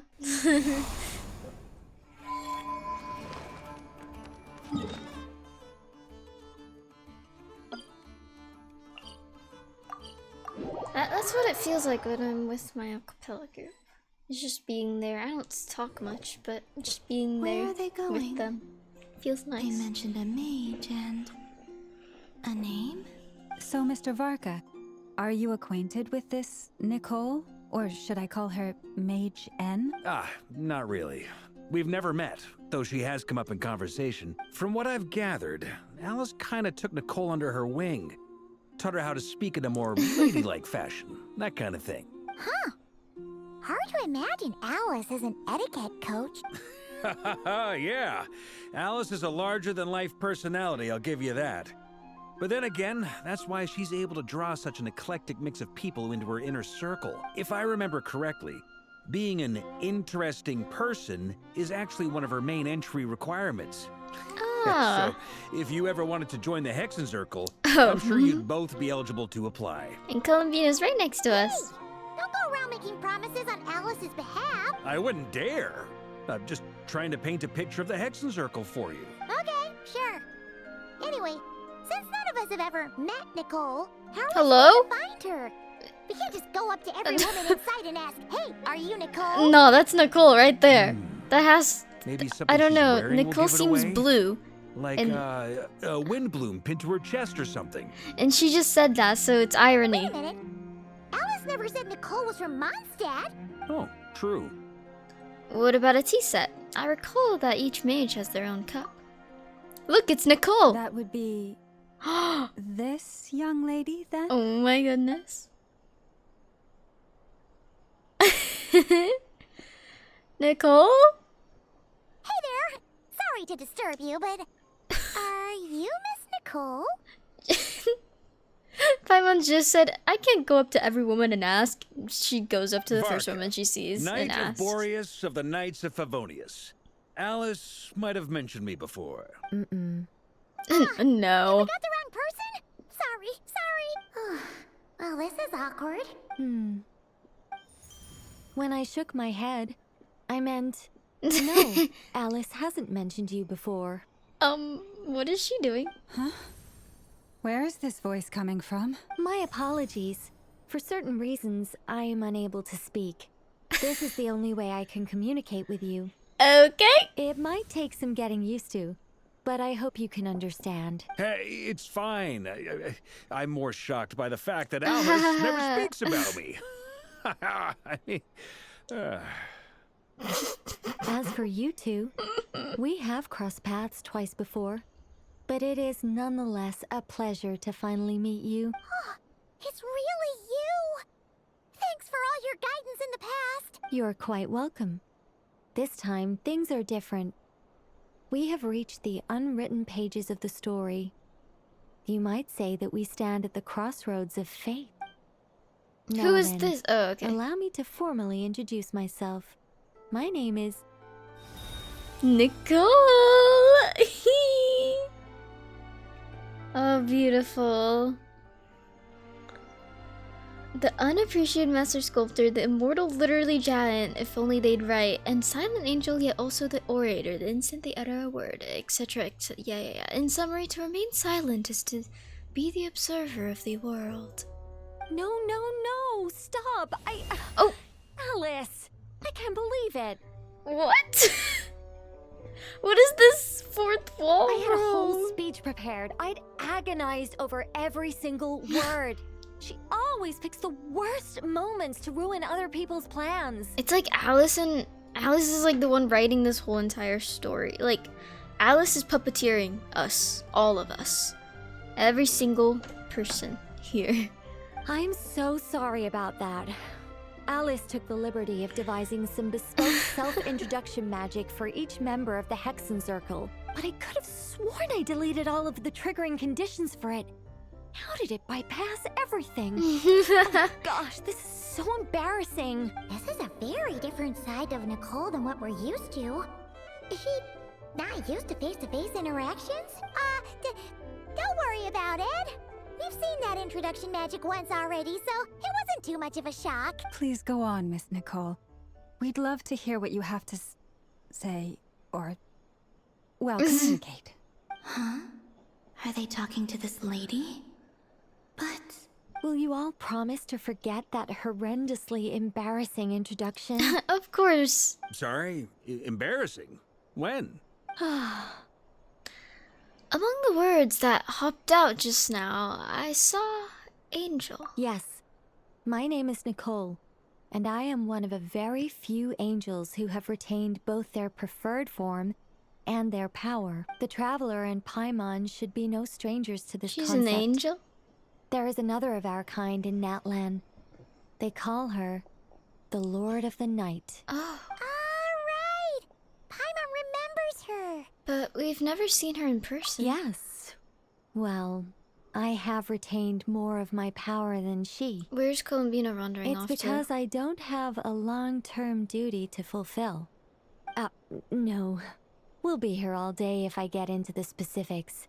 Moving on. If I'm not mistaken, you are here because you wish to learn how one might reach the moon beyond the sky. That's right. Is that something you can give us any guidance on? Yes, I do know a way. It began with the Hyperboreans, who lived after the War of Funerary Flame. Blank looks. Maybe I should start with the background of the war, or maybe not. It shouldn't be an issue. What is she doing? I'll fill in the gaps for you when we have more time. Anyway, is she after okay? that war ended, the three moons retreated to beyond the false sky. The Hyperboreans were humans I once aided. They accepted the civilization and creations bestowed upon them by the angels. But despite accepting many blessings of the angels, many among them still held on to their faith in the moons. They were reluctant to accept the new order, even after the War of Funerary Flame. They sought to contact the moon goddesses beyond the sky and receive their guidance. But all three had passed away by that point. This mage has a unique method of communicating. Is she talking about the moons? Yes, but they did not know. And so, still they prayed for the moon goddess's mercy. After building titanic structures that consumed vast amounts of Kuvaki, at last they glimpsed the moons and heard their voices. But of course, they were gravely disappointed.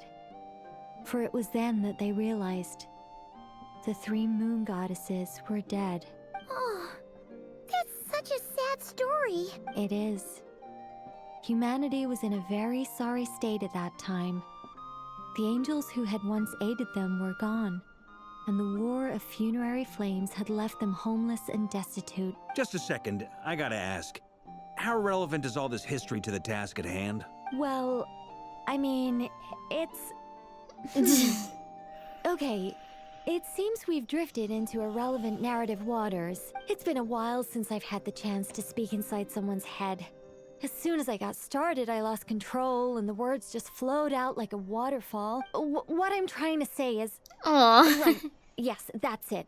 The relevant part is the ritual created by the Hyperborean. The fact that they bypassed the false sky and saw the true moons implies that they successfully built a connection between Teyvat and the outside world, which means, with enough Kuvaki and a sufficiently stable connection, it should be feasible to send one person over the border.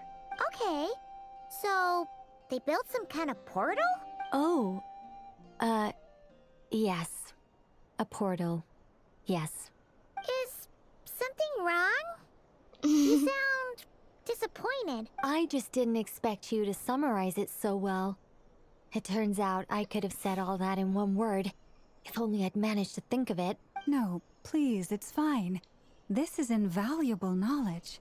I'll be sure to record and preserve everything in writing. Oh, really? The first time Well, in Paimon that does case, something I smart. suppose I could backtrack and add some more detail. I did gloss over a few things so far. No, whoa, it's okay. Whoa, time out. let's summarize what we've got first. The Hyperboreans were the last ones to use this method, right? So we somehow need to find whatever structure they built and make sure there's enough Kuvaki to power it up. Luckily, we have the moon marrow of both the eternal and iridescent moons, so we're all good for Kuvaki. Which means the key issue we need to focus on is finding the place. Am I right so far? Yes. Although I expect the structure is long gone by now. That said, what if we could take advantage of the phantoms to travel back to a time when it still existed? Well, travel back isn't quite accurate. It's more like we'd be creating a handshake between 2 points in space-time. We wouldn't even have to pick a time when it still existed. It could just be a time when it still appeared in phantom form via projection, or we could project our own phantoms, fold them together at... What? You look lost. Was that too hard to follow? Yeah, things got a little, technical there. Imon's brain is reaching capacity. Alright. Let me think about how to put this more simply. Okay, got it. Over the next few days, I'll search for phantoms that we can use. Once I find one that meets the criteria, I'll let you know and we'll regroup. By completing certain rituals, specific individuals will be able to enter the phantom and make it to the Hyperborean structure. If everything checks out and it looks feasible, we'll just need to wait for Moon Prayer Night, and we can send the moon goddess back home. I'm really skimping on the detail here. Is this making any sense at all? I think so. For now, we'll just wait to hear from you. Yes. Basically, yes. Great. Okay. Counting on you. In the meantime, we'll focus on finding the moon goddess's name. My name? Are they looking for a way to stop me from disappearing? Excuse me, Miss... Of course, Columbina, we all love you. Go on, Miss Nicole. This conversation was a little all over the place. I didn't catch your name. I am Lauma, of the Frost Moon Scions. Ah, I did wonder. I noticed that you listened very intently when I spoke about Hyperborea and the moon's history. If you'd be interested, I'd love to visit you this evening and go through it again in greater detail. Also, if you were serious about making a record, it would be too risky to simply write down the raw details as is. I would suggest some tweaks. Maybe rewrite the stories as fairy tales or fables, perhaps even prayers. Anyway, we can cross that bridge when we come to it. So, see you later then? Oh, and no need to prepare anything. Just a cup of tea will do. See ya! Makes plans. She seems friendly. It's just... It's so nice to find someone who's actually willing to listen. I've been dying for a chance to finally go through all this systematically from start to finish. Any longer and I'd probably start forgetting it. Now Paimon gets why Alice told us to mind our heads. Oh, yeah. What did I tell you? A lot of quirky people in Alice's orbit. Now, They are all a the bit next order of quirky. business is, where do we start looking for the moon goddess's name? Maybe the rest of what Nicole has to say might give us some clues. Once I've heard her out, I'll summarize the salient points and share them with you all. I'm also inclined to review our other documents. Yes, our faith was first established by our Hyperborean ancestors, but many of the more factually accurate records are from after Kutar's birth. I have a hunch that the Fatui might know something too. Sounds like we're gonna follow Columbina's journey through Devat, huh? In that case, we'll start by heading to the Frost Moon Enclave. Sounds like a plan. Take this with you. I'll see about getting in touch with the Fatui. It'll probably just be Arlecchino and Sandroni again. They're the only ones who would want to help. Thank you, Mr. Varka. Don't mention it. Honestly, I'm more comfortable dealing with the Fatui than prying into the details of a young lady's childhood. Catch you later. I should follow them, just in case there's some way that I can help. 12, 13. Girl, what?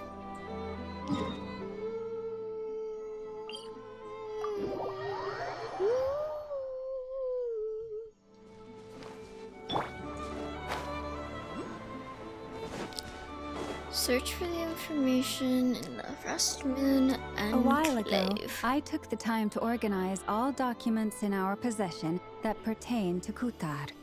What you see here is the material I consider reliable. You're saying there's unreliable material too? Yes. Most of the information we have was transmitted through an oral tradition. Inevitably, some of her stories were mythologized and deified over the years through countless retellings. That's why I organized them into reliable and unreliable. There's no sense seeking answers in history unless we can ensure the veracity of the historical record. Makes sense. Alright, let's take a look through. Clear and concise would be one way to describe the writing style of these historical records, but you could just easily describe them as terse and dry. And since Llama already knows the material like the back of her hand, the quest to find any new information in these texts is tough going. Almost all these records refer to Kutar instead of Columbina. Although neither of those is her real name. Paimon's not sure what point she's trying to make. What we can gather from these records is that the Frost Moon Scions worshipped her as a god, placing impossible expectations upon her. I cannot fault them for their earnest faith, but for all their devotion, worshipping her day in, day out changed nothing. I imagine that none of it resonated with Columbina. It wouldn't surprise me if, even back then, she had already begun to reject the name Kutar and everything it represented. Llama speaks the truth. When I heard them call upon Kutar with hope and expectation in their voices, they may as well have been calling upon somebody else. When you were organizing these texts, what criteria did you use? Well, that's a bit complicated. I looked at the level of detail, perceived authenticity, prose style, and how realistic their portrayal of Kutar seemed to be. Amongst the Frost Moon Scions of today, only I know of her existence, and I alone have spoken to her face to face. As such, I know that there are certain things she simply would never do. That being said, I have sensed some changes in her lately. Changes? Me? Seems like this is getting us nowhere. For what it's worth, why don't we check the unreliable sources too? Sure. Give me a moment.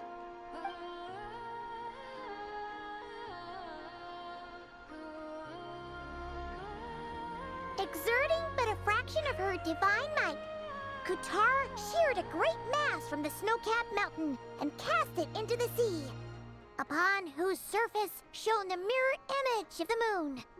Thus was formed the island of Hisi. Yeah, right. That doesn't even begin to pass the sniff test. Wait. Okay. The 3 moons are not but lies through and through. Only one moon has ever shone for us, and Kutar is her name. The subjectivity is strong in this one. We've heard something like this before in Natlan. The vast majority of ancient texts are filled with fanciful tales like these. I trust you understand my criteria a little better now. Kutar did not speak, merely gazing into the distance in silence. And where her gaze landed, this was her prophecy. Clearly, whoever wrote this text never even met Kutar. Otherwise, they'd know that her eyes are always closed. What about you, Traveler? What are you reading? Seems like a collection of anecdotes. Come on, let Paimon see. Anecdotes. The child wished to build a wooden nest with which to shield the fledgling bird from the cold. But being so young and lacking in strength, the child could not snap the branches from the trees. Kutar was passing by. Upon seeing the child, she summoned forth the Kuhenki, who built a beautiful nest for the child. What if the name of our Kuenki is Columbina's name? I remember that. Not knowing the meaning of Kutar's divine intervention, the child dared not to respond, and thus ran home to call their parents. But Kutar was gone. The moon chanter declared the event a miracle and took the nest as a relic, placing it on high for all to see. The child was named as one favored by the goddess and was greatly respected amongst the people. Yet, no further miracles were bestowed, and this matter was forgotten in but a few years. Why do we use the name The Damselette for her? I thought that was like her Fatui title. And like, you know, that was kind of over. Huh. Any thoughts after reading that? If it's true, it gives off a somewhat lonesome feeling. Yeah. Columbina probably just wanted to join the kid in making nests. Ah. I'd originally considered this a fabrication, because Kuthar did not perform any similar actions in subsequent records. But now that I think about it, it does seem like something Columbina would do. It's just that... She didn't know how other people would interpret her actions. She was probably worried about making things difficult for people. So, she gradually stopped joining in. Yes. Oh, that's so sad.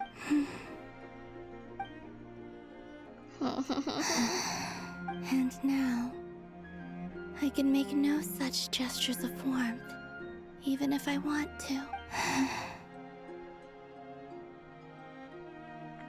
Oh, this could be like a sign to like do something before it's too late, you know? Still no name. That's a bit of a shame.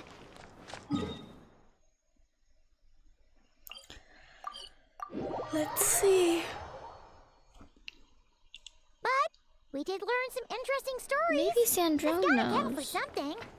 Are we gonna go ask Parkinson Catherine? was gonna set up a meeting with Arlecchino and Sandrone, right? Let's go back to Nashi Town and see how he's doing. Yes.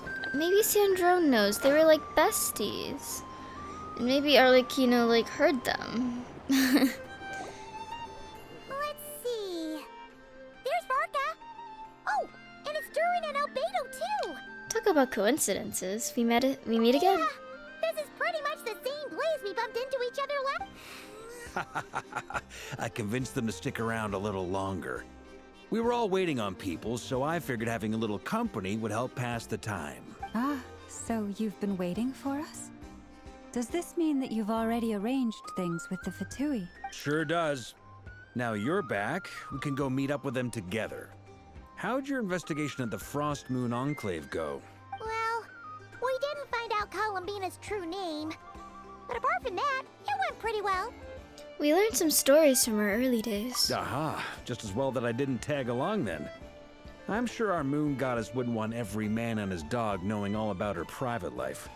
Still, desperate times, desperate measures, I guess. Someone had to do it. So, Varka was waiting on us, but what about you two? Are you waiting for Alice? Oh, no. We already met with her. We discussed that experiment I mentioned to you last time. Oh, and she also handed me this communication device. Oh, Dodoco bomb. This looks familiar. I'm sure I saw one of these back on the Golden Apple Archipelago. I'm pretty sure that's the first or second summer event. That's right. That I did not understand play. she informed you about the relationship between the Phantom phenomena and Tevat's borders, yes? She wants me to help her with some more experiments on that front. She said that she'll contact me through this device with more information. Ah, I see. Following instructions and making observations. Pretty common research method. Takes me right back to Albedo's lab. Wait, then who exactly are you meeting? Someone you know. Albedo's met him too. But I don't think Miss Lauma or the Grand Master have been introduced. Introductions are overrated. Hack guy? Especially in cases like this. Oh my goodness! It's you! What? So, it's not like the academia has prohibitions against going abroad. Also, I applied for leave. Oh my god, I wonder if like anybody knows that he used to be part of the Fatui. Except for us. I've been writing to Hat Guy since obtaining a human form. I've already And brought he him up to knows. speed on everything that's been going on in KRAI. Wait, I'm confused. Do other people know, or is it just him that knows what he's done? Because we gave his memories back. I don't know. Hat guy? Hat guy. Hat guy. That's what I called him too. Turns out, I actually have heard that name before. Oh? Then why did you react the same way I did? I only knew the name, not the fella. But since we're all here, let's do some guy. introductions for what it's worth. I'm Varka. Grand Master of the Knights of Favonius. Lauma, Moon Chanter of the Frost Moon Scions. And I'm a Drioche from the Vahumana Darshan of the Sumeru Academia. Hat guy. Yeah, it's me, hat guy. What do these words even mean? Good to see you again, Mr. Guy. Mr. I believe Guy? we last saw each other on the What? boat right here. So they came to not cry together. Mind you, the only reason I came here is because there's someone I want to look into. Who? The Doctor. Oh. Also known as Dottore. Wait, what? Second of the Fatui Harbingers. Is he here? Just as I thought. From the tone of your voice, it sounds like Yeah. there's bad blood between you. Do you... I fear it's common knowledge that he's done these things. I thought that was what? I was reviewing our archives and noticed that a lot of information about him was missing. Left a bad taste in my mouth.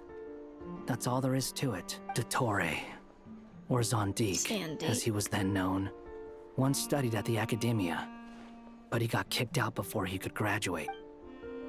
Zondique? I've heard of that name before. Back in the ruins when Ibis King mentioned that student.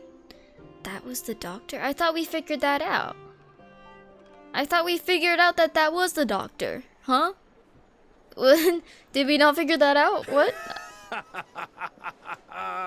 the Harbinger's #2 man is a college dropout? How embarrassing for them. Last we heard, he was planning something. We actually heard that a few times before. He also has a even coming to gnosis. Knockcry, but we haven't seen a trace of him since we got here. He has 2 gnosis, doesn't he? Wait, we used... Okay, he definitely has the Dendro one. What? And then we used Electro from him, because he took the Electronosis. So he is the Electro and Dendronosis. He only appears when something interests him. For all we know, he might have left already, but the fact he did something here at all is worth noting. It'll fill a couple extra lines in his file. Why does it sound less like a file you're writing and more like a criminal record? He's a criminal! Anyway, we were just about to meet 2 of the other Harbingers. Want to come along? You might learn a thing or 2 about him there. Sure. Even though they're harbingers, well, they're old acquaintances of ours, so, you know, when you talk to them, try to be... I got it. The Frost Moon Scion's relations with the Fatui remain tense. Forgive me if I do not attend. In that case, we'll continue assisting Miss Alice with her experiments. Good stuff. Everyone's having a fruitful time. All right, we better get going. Alright. I'll lead the way. Man, oh my goodness. I think this is how Subaru comes back. Hey, hat guy. Are you here for revenge? Well, yeah. That's obviously part of it. Damn. But I'm not the only one who has a score to settle with him. Neither you, nor Lesser Lord Kusanali, nor I want to see him meddling with things again. Okay, fair enough. One other thing. When we return, let's talk about Columbina. What's the hurry? Don't worry. Pigeons always know which way home is. What kind of code did you just talk in? After the conversation ends, the group splits into 2 teams. Led by Varkor, you safely make the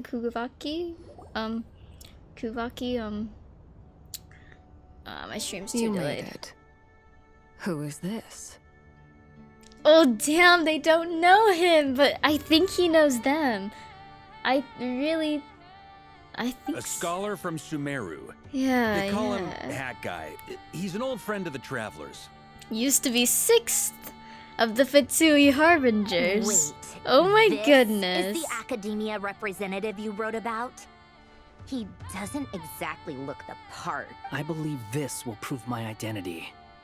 You'll notice it bears the seal of the Sanctuary of Surasthana. Well, what do you know? So it does. All right then. My mistake. It's fine. I expected as much. What? Oh So as I That mentioned guy, in my letter, bro. They the don't know Academia's you. got its eyes on Dottore. but this matter remains top secret. Apart from those assisting in the investigation, the fewer people who know, the better. If anyone asks, I'm here in KRAI to pursue my personal academic interests. Gotta say, Varka, you did pretty well to keep all this under wraps for so long.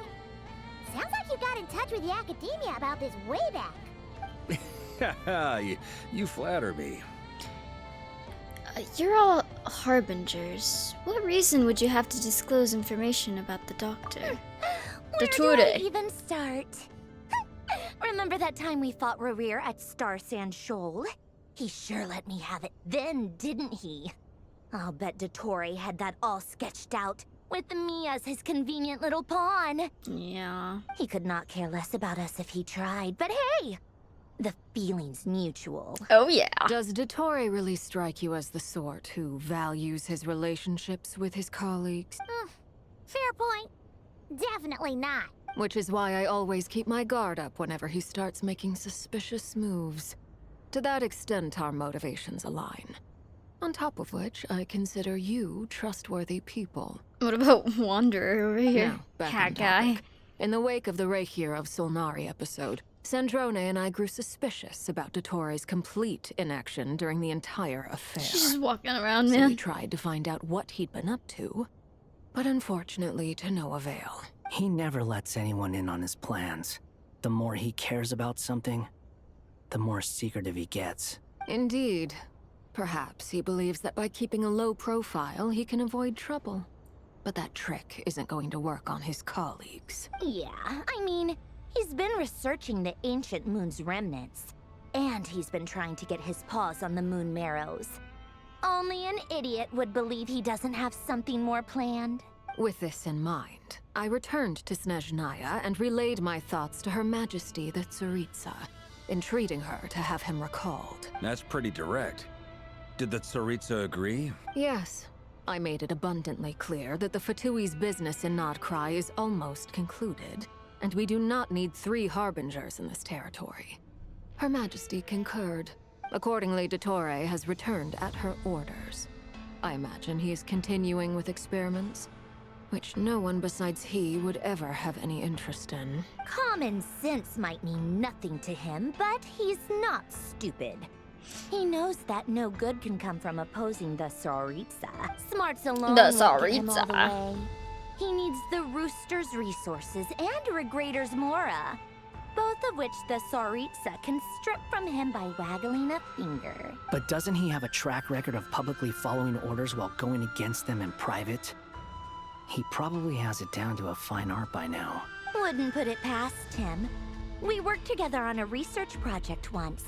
Only briefly, but it was enough to show me that we're fundamentally different people. He has no interest in doing things methodically, stage by stage. His thoughts jump all over the place, and the moment his this curiosity music is for him. satisfied, or he gets the results he wants, he disappears. The only similarity we share is that, once we set our minds on doing something, we will see it done. Whatever it takes. Well, we definitely saw some of that in your battle with Rerir. You got so competitive. Ugh, do not remind me. Then I believe we all concur. Dottore will not simply give up. Fantastic. Now this is turning into a whole day of unpleasant memories. Ugh. Are you talking about the moon marrow stuff? He also strikes me as the kind of person to disregard experimental regulations, ruin all the equipment, and go way over budget. Then leave the first person he can find to deal with the fallout. You know that from personal experience? Exactly.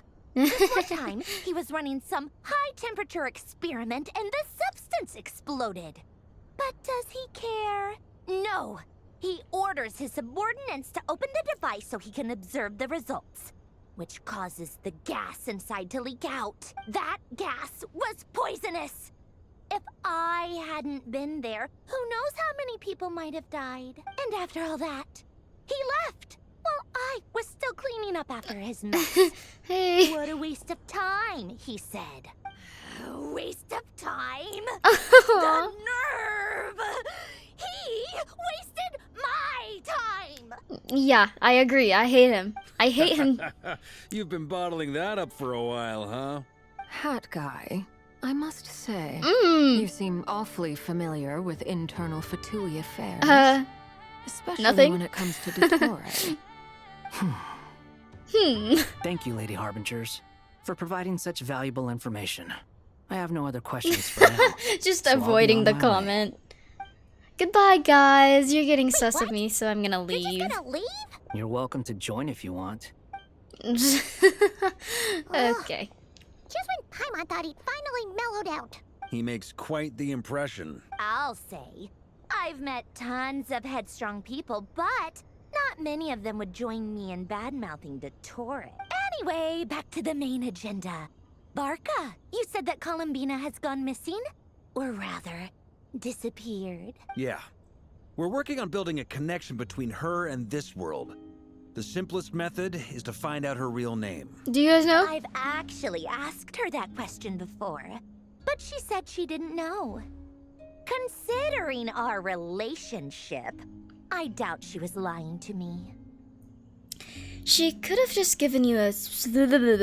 What did she do while she was with the Fatui? As far as I recall, she was never dispatched by Her Majesty to claim a gnosis or anything like that. The Tsaritsa's plans had long contained a place specifically for her. I always thought that was weird.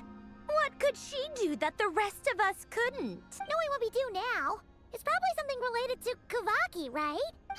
More than likely. When she first arrived, Columbina would often go to Her Majesty and ask when she could start the task assigned to her. But Her Majesty always gave the same reply. The time has not yet come. What is she doing? So she spent her days in Snezhnaya doing basically nothing. The Tsaritsa has summoned a beautiful blind maiden to be a harbinger, giving her the third seat by virtue only of her enchanting voice. It was a dumb and stupid rumor, but the reality of the situation made it hard to refute. And what happened after that? I imagine she stopped caring. She no longer seemed to care why she had been recruited, and Her Majesty never gave her any missions. So she just continued to sing in the flower garden. For my part, I was busy. So busy, in fact, that watching someone be that idol had me fuming. But still, I got the sense that she had long been used to a life of other people claiming she was needed when she wasn't. I just felt that having a place to stay would cost me something eventually. And so I waited quietly for the day that I would have to pay the price. Oh. And on the other end of that spectrum, you had me. Someone once told me that I had the lousiest work and the toughest luck. I forget who said it, but those words have always stuck with me. Sounds like something Hack Guy would say. No wonder.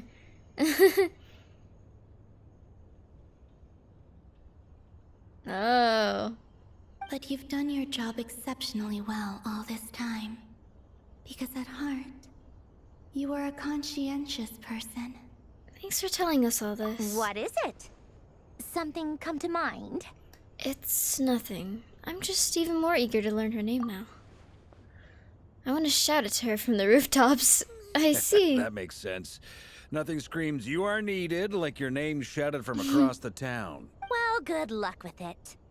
But if you ask me, Columbina is still the most shoutable name. I'm just so used to it now. After all the arguments we've had, I can't be bothered trying to remember another name for her. Nor I. Sandrone. Harlequino. Aw, you chat further about interesting moments when Columbia's past, but soon the time passes, or something. Sealy? It's a Sealy! Does that mean Nicole has news for us? Ladies, I thank you for your hospitality. If the chance ever comes up, I definitely owe you both a drink sometime. I'm sure it will. You can make your own way out. Heck, you've been here enough times, you probably know your way around better than I do. Oh, take care, everyone. We'll be in touch if the situation changes. Okay, time to do what adventurers do best. Follow that Sealy! Catch that! Wait, who's that Pokemon? I don't know, that gave me those vibes. Why is Dur in here?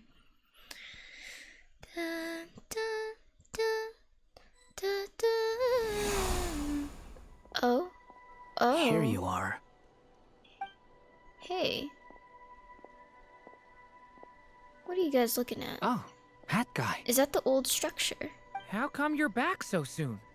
Did things go all right with the Fatui? Fine. Dotori's been summoned home by the Tsaritsa.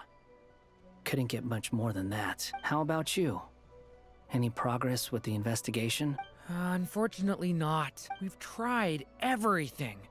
Different phantoms, different locations, different points in history. But the results were the same each time. Abyssal monsters roaming the land. People crying out in despair, with no hope of being rescued. Every time I see it, I can't His help eyes but do think, look empty. is this what it was like Which in makes Mondstadt when sense. Dragonspine Kinda. Durin attacked?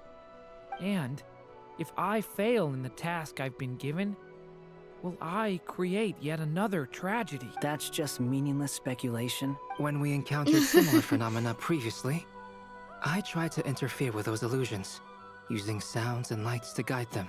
However, we could not change their fates. At most, we were able to extend their existences. The events of the past are like fate that has been written into Irminsul. There isn't a living thing in Teyvat that can escape its past. Well, did you not do that, or? Miss Alice instructed us to try to find ways to change the outcome that these phantoms face. It's an impossible task. Can't you just refuse? Since she asked us to do this, I feel like it can't truly be impossible. Or if it is, well, mages can make the impossible possible.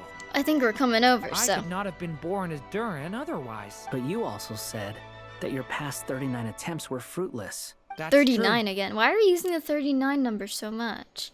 But you're still going. Yes.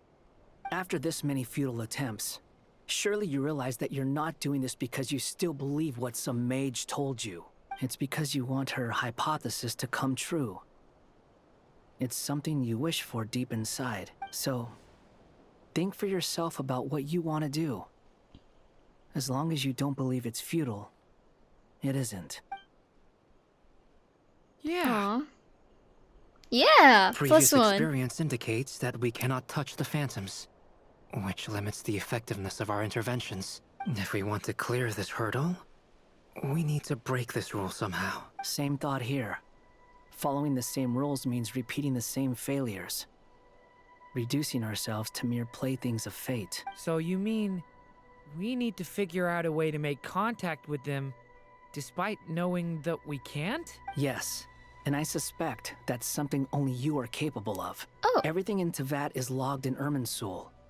But the withering that once occurred in Sumeru was a sign that the Great World Tree was being corrupted. This corruption allowed things that should not have existed in Teyvat to appear. This is tantamount to rewriting reality to an extent. You're saying abyssal power might be able to affect those phantoms? No one's ever Yeah. tried it before. If you're gonna try it, it'll take courage. And you have to be confident that you can control it. Is anyone there? Has anyone seen my daughter? She's missing. I have to find her. I hear someone inside. Spargana? Are you in there? Ah! Oh? If I can use my abyssal powers to warn him that there is danger here, maybe it'll change his decision. Maybe he'll stay away. Yes. The important thing is not the nature of the power, but rather how you use it. To intimidate and obstruct.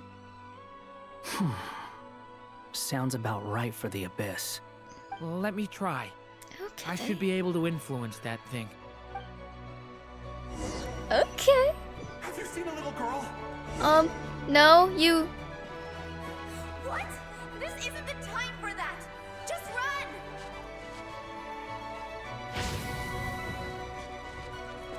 No. Devouring claw! No. Spargana? Are you in there? Durin can.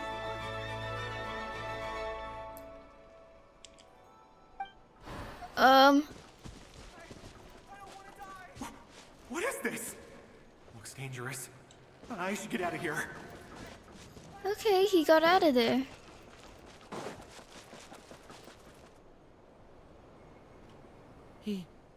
He really left. Ha! We did it! Don't celebrate too soon. Follow him. Yeah. See what he does next. Are we writing different realities? Monsters approaching from the front. You need to stop them and create an opportunity for him to hide.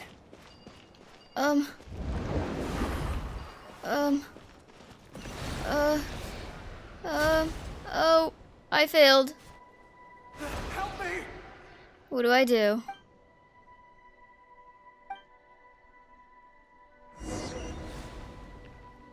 Monsters approaching from the front. You need to stop them and create an opportunity for him to hide.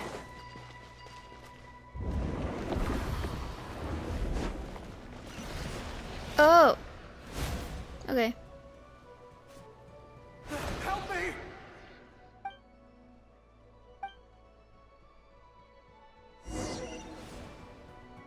Monsters approaching from the front. You need to stop them and create an opportunity for him to hide. This? No, there's a monster ahead. Uh-oh.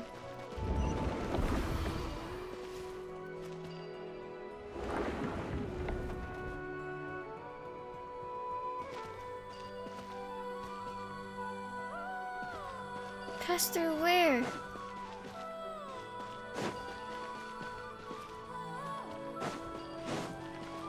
Nope, nope, nope, nope. Wait, is that the barrier I saw earlier? Why is it appear? The monster's gone.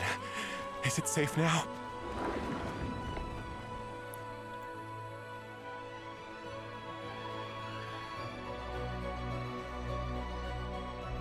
The barrier's gone too. How odd. Anyway, I guess I'll keep going. Quickly, let's keep up. Okay.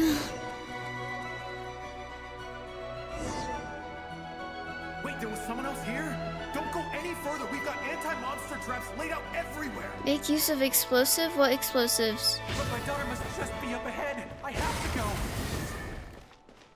This way's blocked.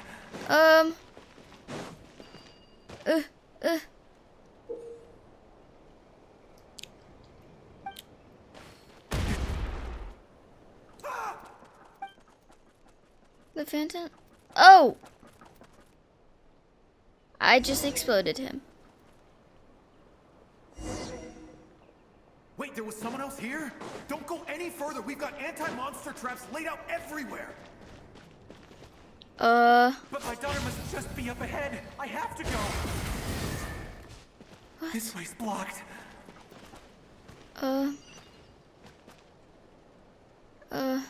We might be able to use the explosives over there, but we need to take care not to hurt him.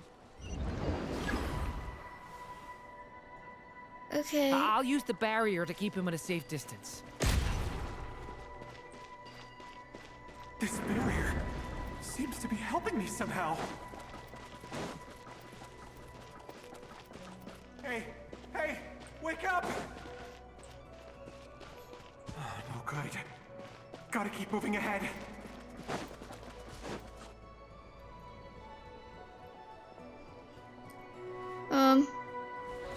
So many monsters!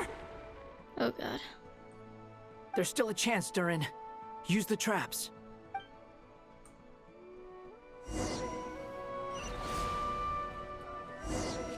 Hey!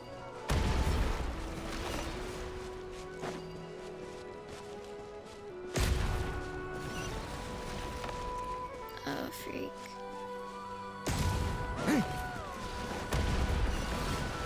Oh god.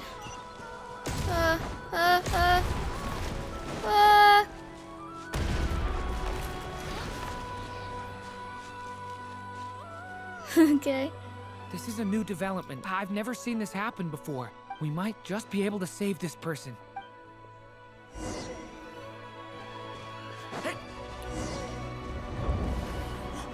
Why?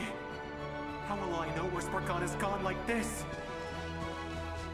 Just keep going, my dude. I'll trust this strange barrier. It's gotten me this far after all.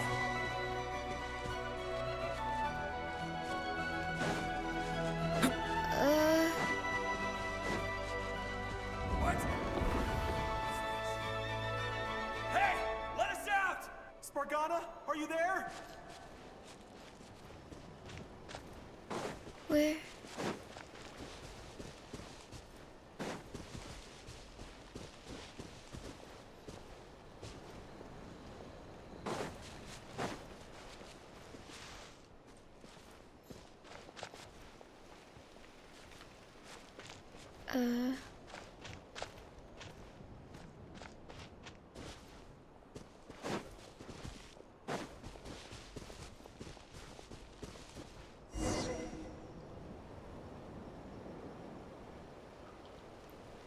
Huh? That looks like one of my daughter's books. Thank you. Thank you. Yes, it's one of hers for sure. That's her name on it right there. She left her backpack here. No. Durin, just like last time. Use the explosives.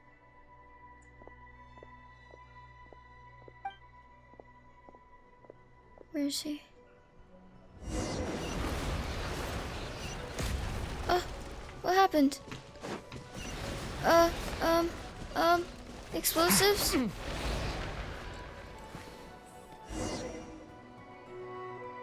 It won't work. There's not enough left. If he makes it in, he'll die. But then, this clue could be the key to him finding his daughter. It might not be the only one. Better he misses that clue than loses his life. I guess so.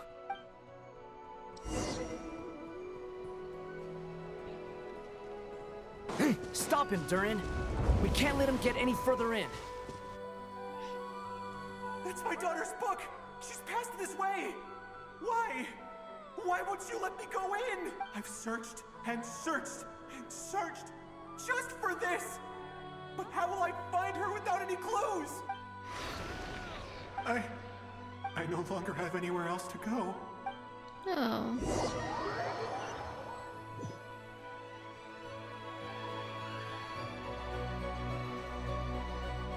I'm sorry. I'm so sorry. He refuses to go anywhere else.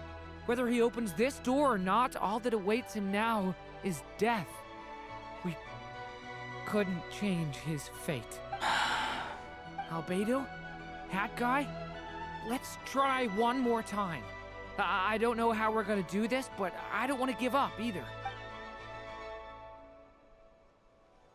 Okay. Oh? Why am I here? What's going on? All these scenes running through my head. Where are they from? Huh? What's going on? His reactions have changed. How many times have I... What's happening to me? Is this like the dream experiment? But he remembers all the dreams, yeah? Oh god. Wait. Hello? Who are you? Hello? You can see us now? I feel like I always could, but that I only just realized you were there. I'm sorry, I don't know how to describe what I'm feeling. I feel like Wanderers experienced this. But you were the ones guiding me using that marked barrier, right? I haven't done anything yet, but those monsters, those deaths, they feel like memories. Like things I really did experience. I won't find my daughter. In fact, I'll ultimately die trying to find her. Isn't that right? Well, no, it isn't. Yes, it is. Yeah, it is. Even so, we're trying to find a way out of this. No, yes. You've not seen my daughter either, have you? It seems she really isn't here.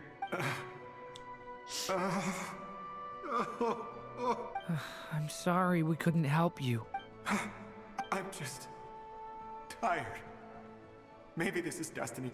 Maybe it doesn't matter how hard I search. How long do I have left? Experience says 15 to 20 minutes. 15 to 20.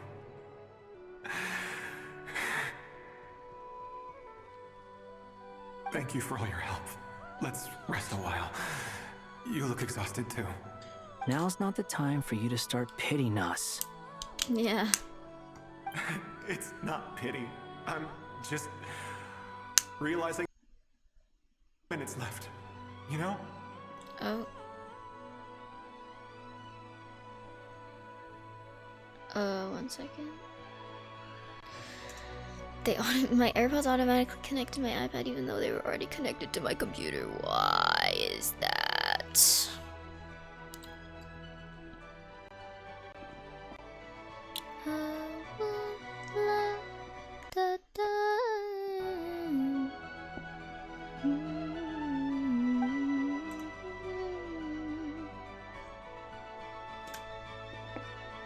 You say Mondstadt, yes?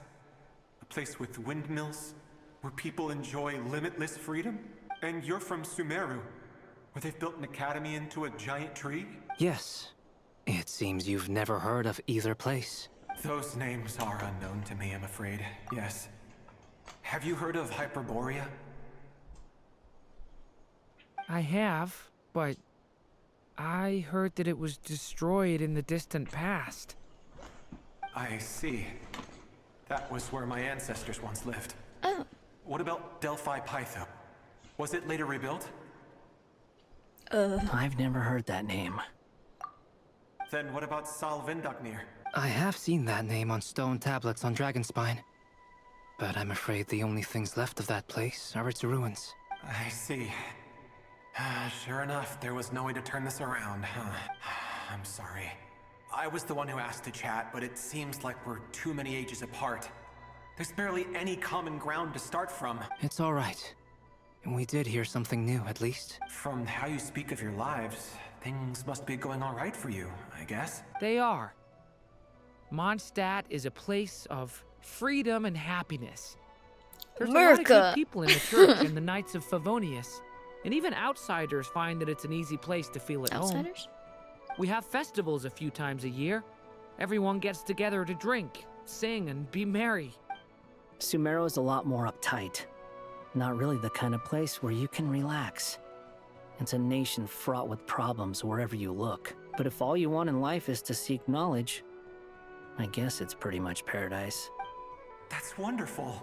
In other words, after this all-devouring black tide passed, humanity did not merely avoid extinction, but rose to build prosperous civilizations anew. I mean, I can see you all right now. That must mean the future isn't a total mess, right? That's true. Well, time's almost up. Let's part ways, I think. Might be best if you don't waste too much time on me. The chances are slim, I know, but I'd like to spend these last few minutes looking for Spargana. If things work out, I'd love to tell her about what I've heard. Celestia. May we meet again. Well, or not, most probably.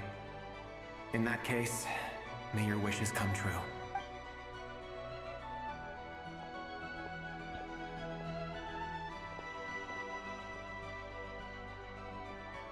He's gone. In a few minutes, he will meet the end that was his to begin with. The ending of this tale did not change.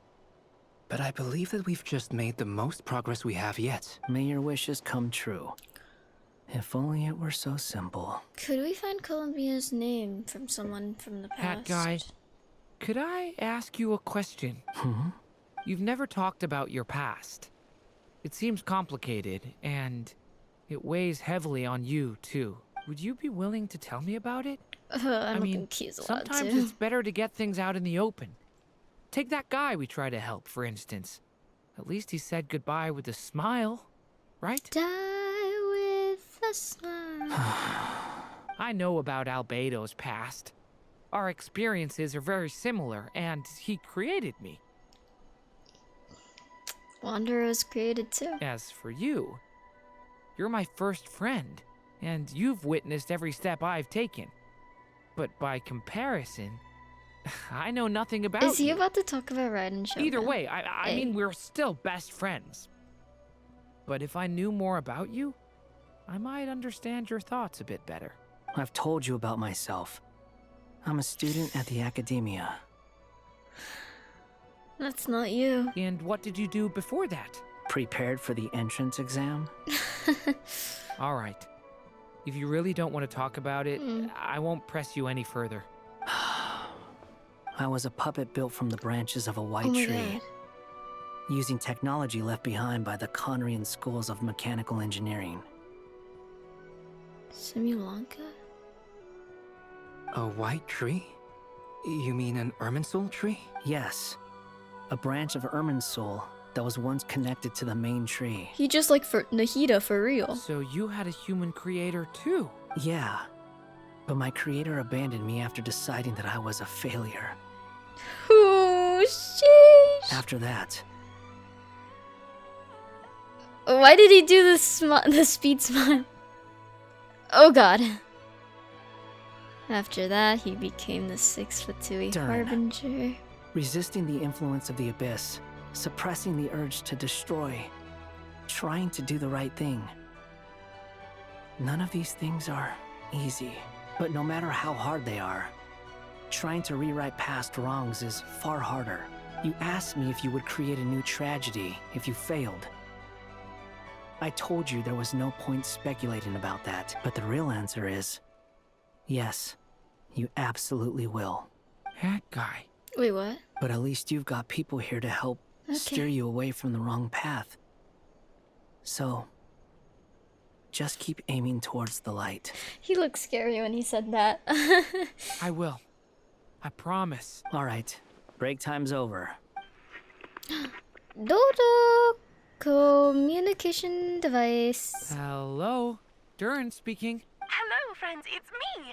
What have you been up to, I'm detecting some unmistakable fluctuations here at the border. The amplitude isn't particularly high, but they're completely different signals from the ones before. And the scale is comparable to those I've detected previously. Alice, we were unable to save that person. However, he appears to have retained a portion of the memories gained through that cycle. And I see. Well, that is rather odd indeed. It definitely merits further attention. Could I trouble you to keep trying the same approach?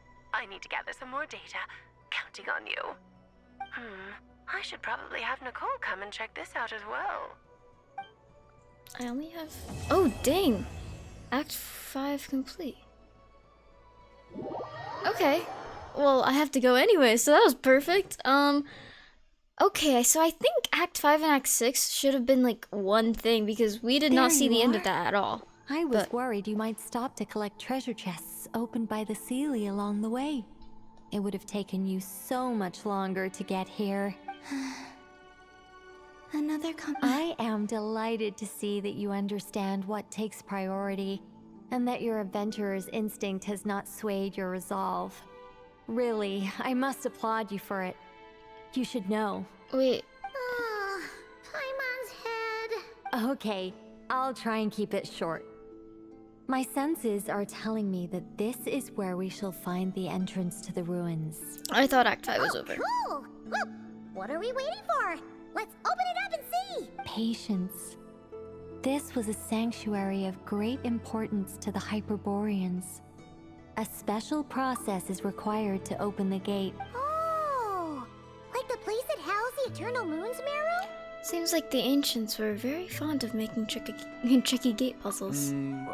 Okay, so what's the plan? Need us to do anything? And just the short version, if you can. All right then. I was planning to start with some background on the invention of these techniques. Are you sure you don't want to hear it? It's okay, it's it's quite okay. informative. Remember what you were saying about priorities? Fine. Simply put, we need 3 human representatives to successfully undergo a process of Kuvaki resonance. Think of it as a test from the 3 moon goddesses to see if the entrants are qualified. Well, I think with the these most 3 are recognizable qualified. qualification being Kuvaki. Pretty sure Lauma would ace that test. Oh, wait. But we need 3 people. So would I. I also have no doubt that the Moon Chanter would be qualified. But we would need 2 other people with the same constitution. Therefore, the most feasible method is not so much to follow the rules, but to figure out how the test functions and find a workaround.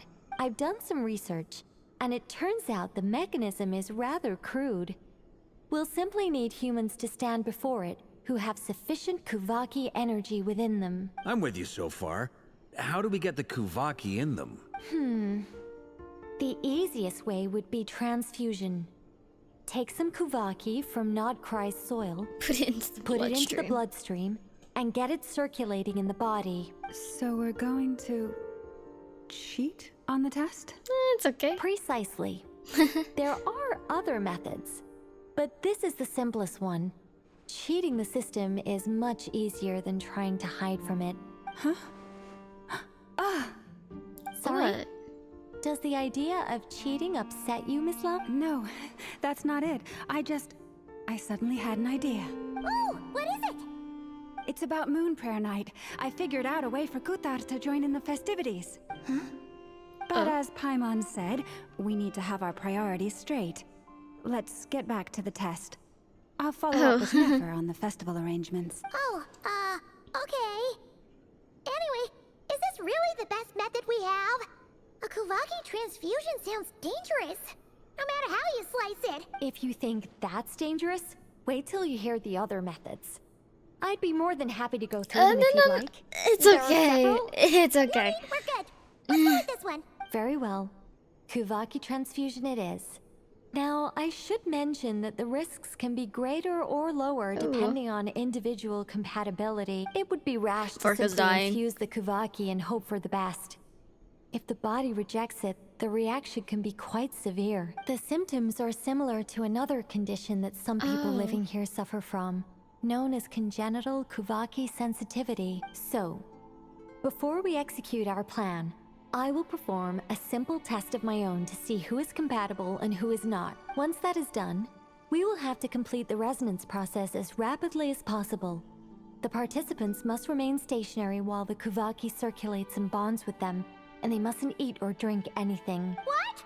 No eating or drinking? Wait, That's some is hardcore Paimon gonna be fasting. one of the They'll all be months by the contestants? time they're through. How long will they have to keep that up? 3 days. Oh, that's so long! And we still need to find 2 more people who are not just compatible, but Oh, come also willing to volunteer. Lu means compatible. Fasting? What are they talking about? I'm willing to volunteer. Don't you want to think this through? Bro. 3 days Count can't me be in that too. bad. Ooh. 3 days without food? I can handle that. You can't drink either. Mr. Cole has made Wait, it clear that can this you is the handle 3 easiest days without way. drinking? The way I see it, there's nothing else to discuss. It's time to step up. Compared to having Columbina disappear completely, fasting for a few days is nothing. Aww. Yeah. She heard that. In that case, Paimon volunteers to be captain of logistics. She'll keep the fires lit and grab some spare clothes to keep you comfortable. Good work, Then Paimon. we'll start with you first, Traveler. Please step forward. Gulp. Gulp. I'm scared.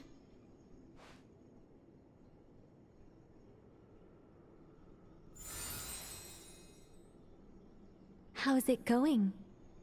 Do you feel anything? No. How about now? No. And now?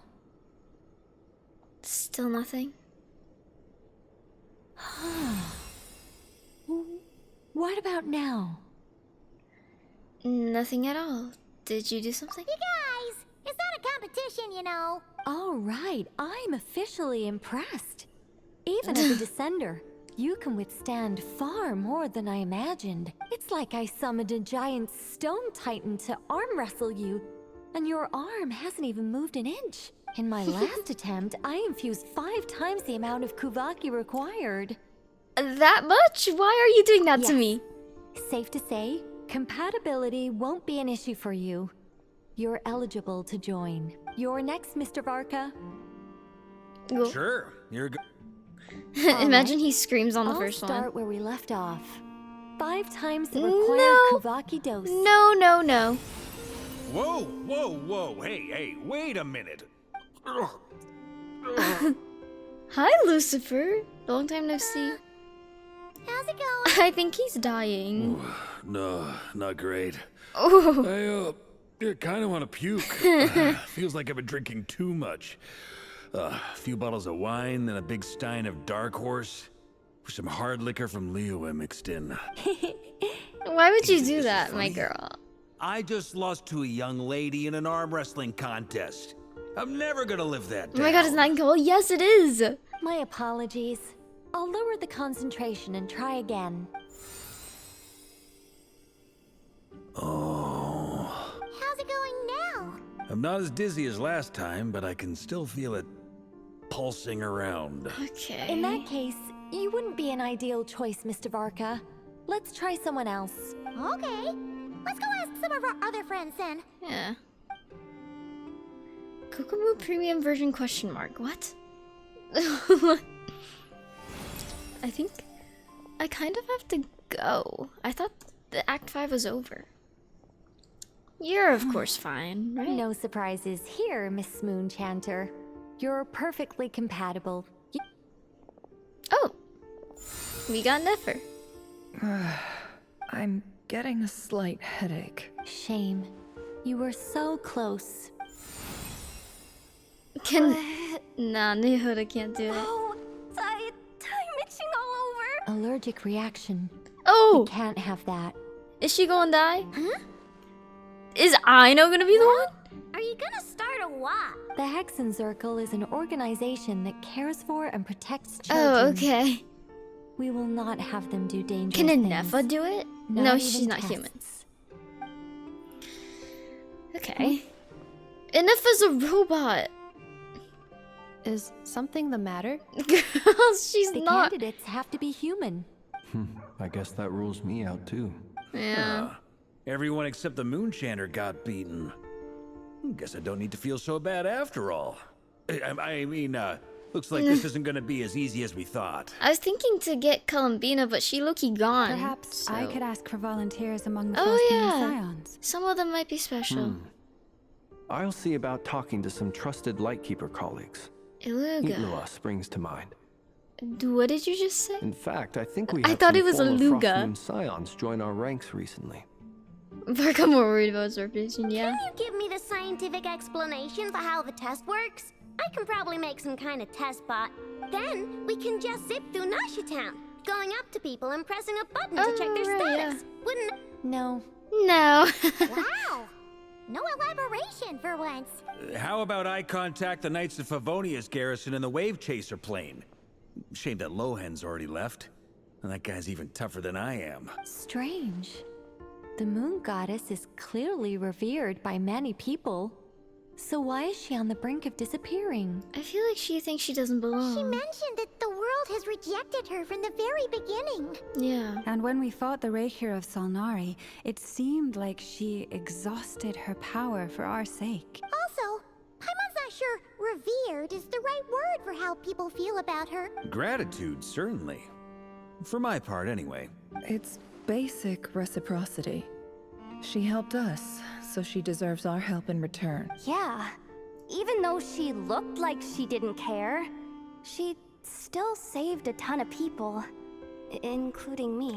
A review of the relevant data leads me to conclude that Miss Columbina is a good person. Yep, you bet. They really think so? Yeah. I'm super surprised that Columbina isn't her actual name, though. I Yeah. think it really suits her. It's light and graceful and... yeah, just a really pretty name. I know, right? Unfortunately, that's not our decision to make. Columbina. That was the code name the Fatui gave me. But it also came up in the song I heard when I was born. But is that really all there is to it? What do I truly think of my own name? Is there anyone left who will still call me by that name? She told me to pick whichever name took my fancy. Why did I pick Columbina? Maybe because I felt that she never wanted to become Kutar and be worshipped as a god. Moon Prayer Night is getting closer by the day. We're running out of time. We need to Arlecchino? look for other Oh, she's candidates. perfect. She's completely perfect. Then allow me to try.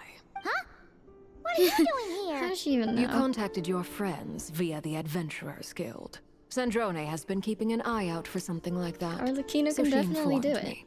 Since The knave. I have the ability to accommodate a moon marrow, I should prove to be a suitable candidate. Yeah. Arlecchino. Who's Sandrone? She's one of the Fatui Harbingers. When can we begin? I forgot which number, but she's like a think big robot next to her. We can begin right away.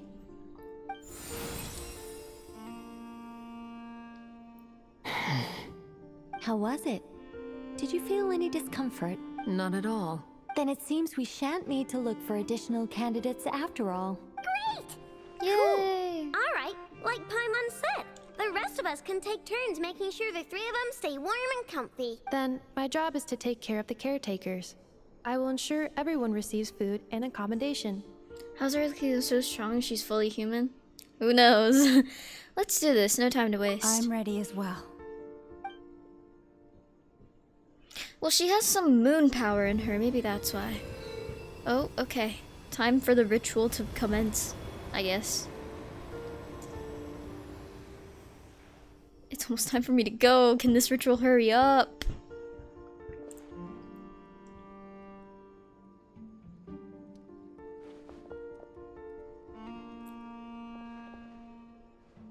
Aw. How long do they have to be there?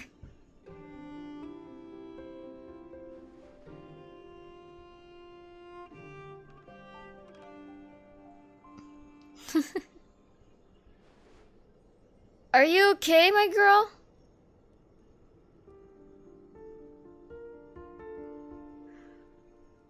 I thought she was part of the red room, but she's stronger. Yeah, I don't know. The work is done. Okay. The sacred scroll shut. The stars grow dim, the people silent. The white sun sets, the silver moon rises. O path to the temple, appear now before us. Oh? Slow-mo? Was that tough? Wow! It really opened! So that's what all this is about. They've been trying to open this gate. With a calm mind, this proved not too arduous. Come, let us enter. Wait. It might be best to eat something first. Take care to chew properly. And Were they swallow there slowly. for 3 days? It will give your body time to readjust Yeah, to the digestion definitely. process. Do not eat fast. I learned that from Maze Runner. They will need to enter this gate.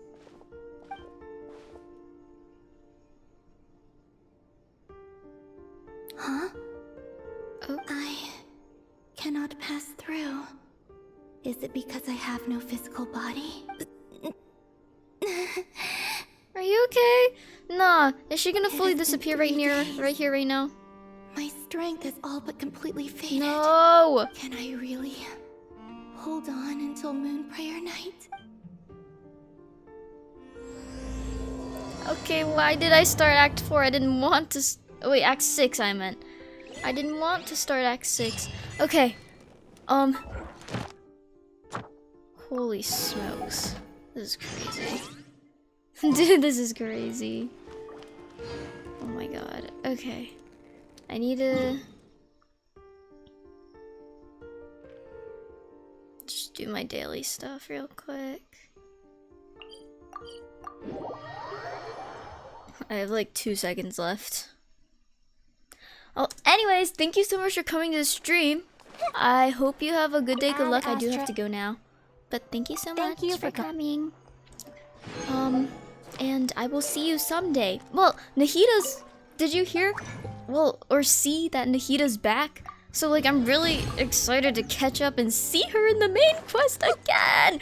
I'm really excited. So, yeah. Daily stuff should be done. Alright. And that is it for today.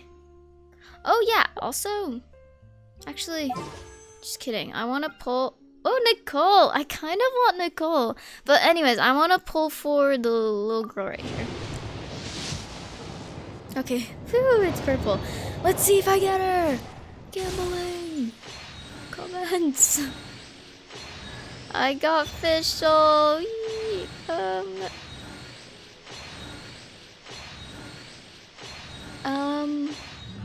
Ooh, so that's not what I was looking for. Hold on, let me just do 1 pulls until I get another 4-star. I want the girl. Give me the girl. What the heck? This should be 4-star. Okay, come on. Please, please. No, I don't need another Fischl. You know, I'm never gonna get her. It's okay. I kind of don't like her anyways. Whatever, whatever. Alright. Bye-bye! Bye!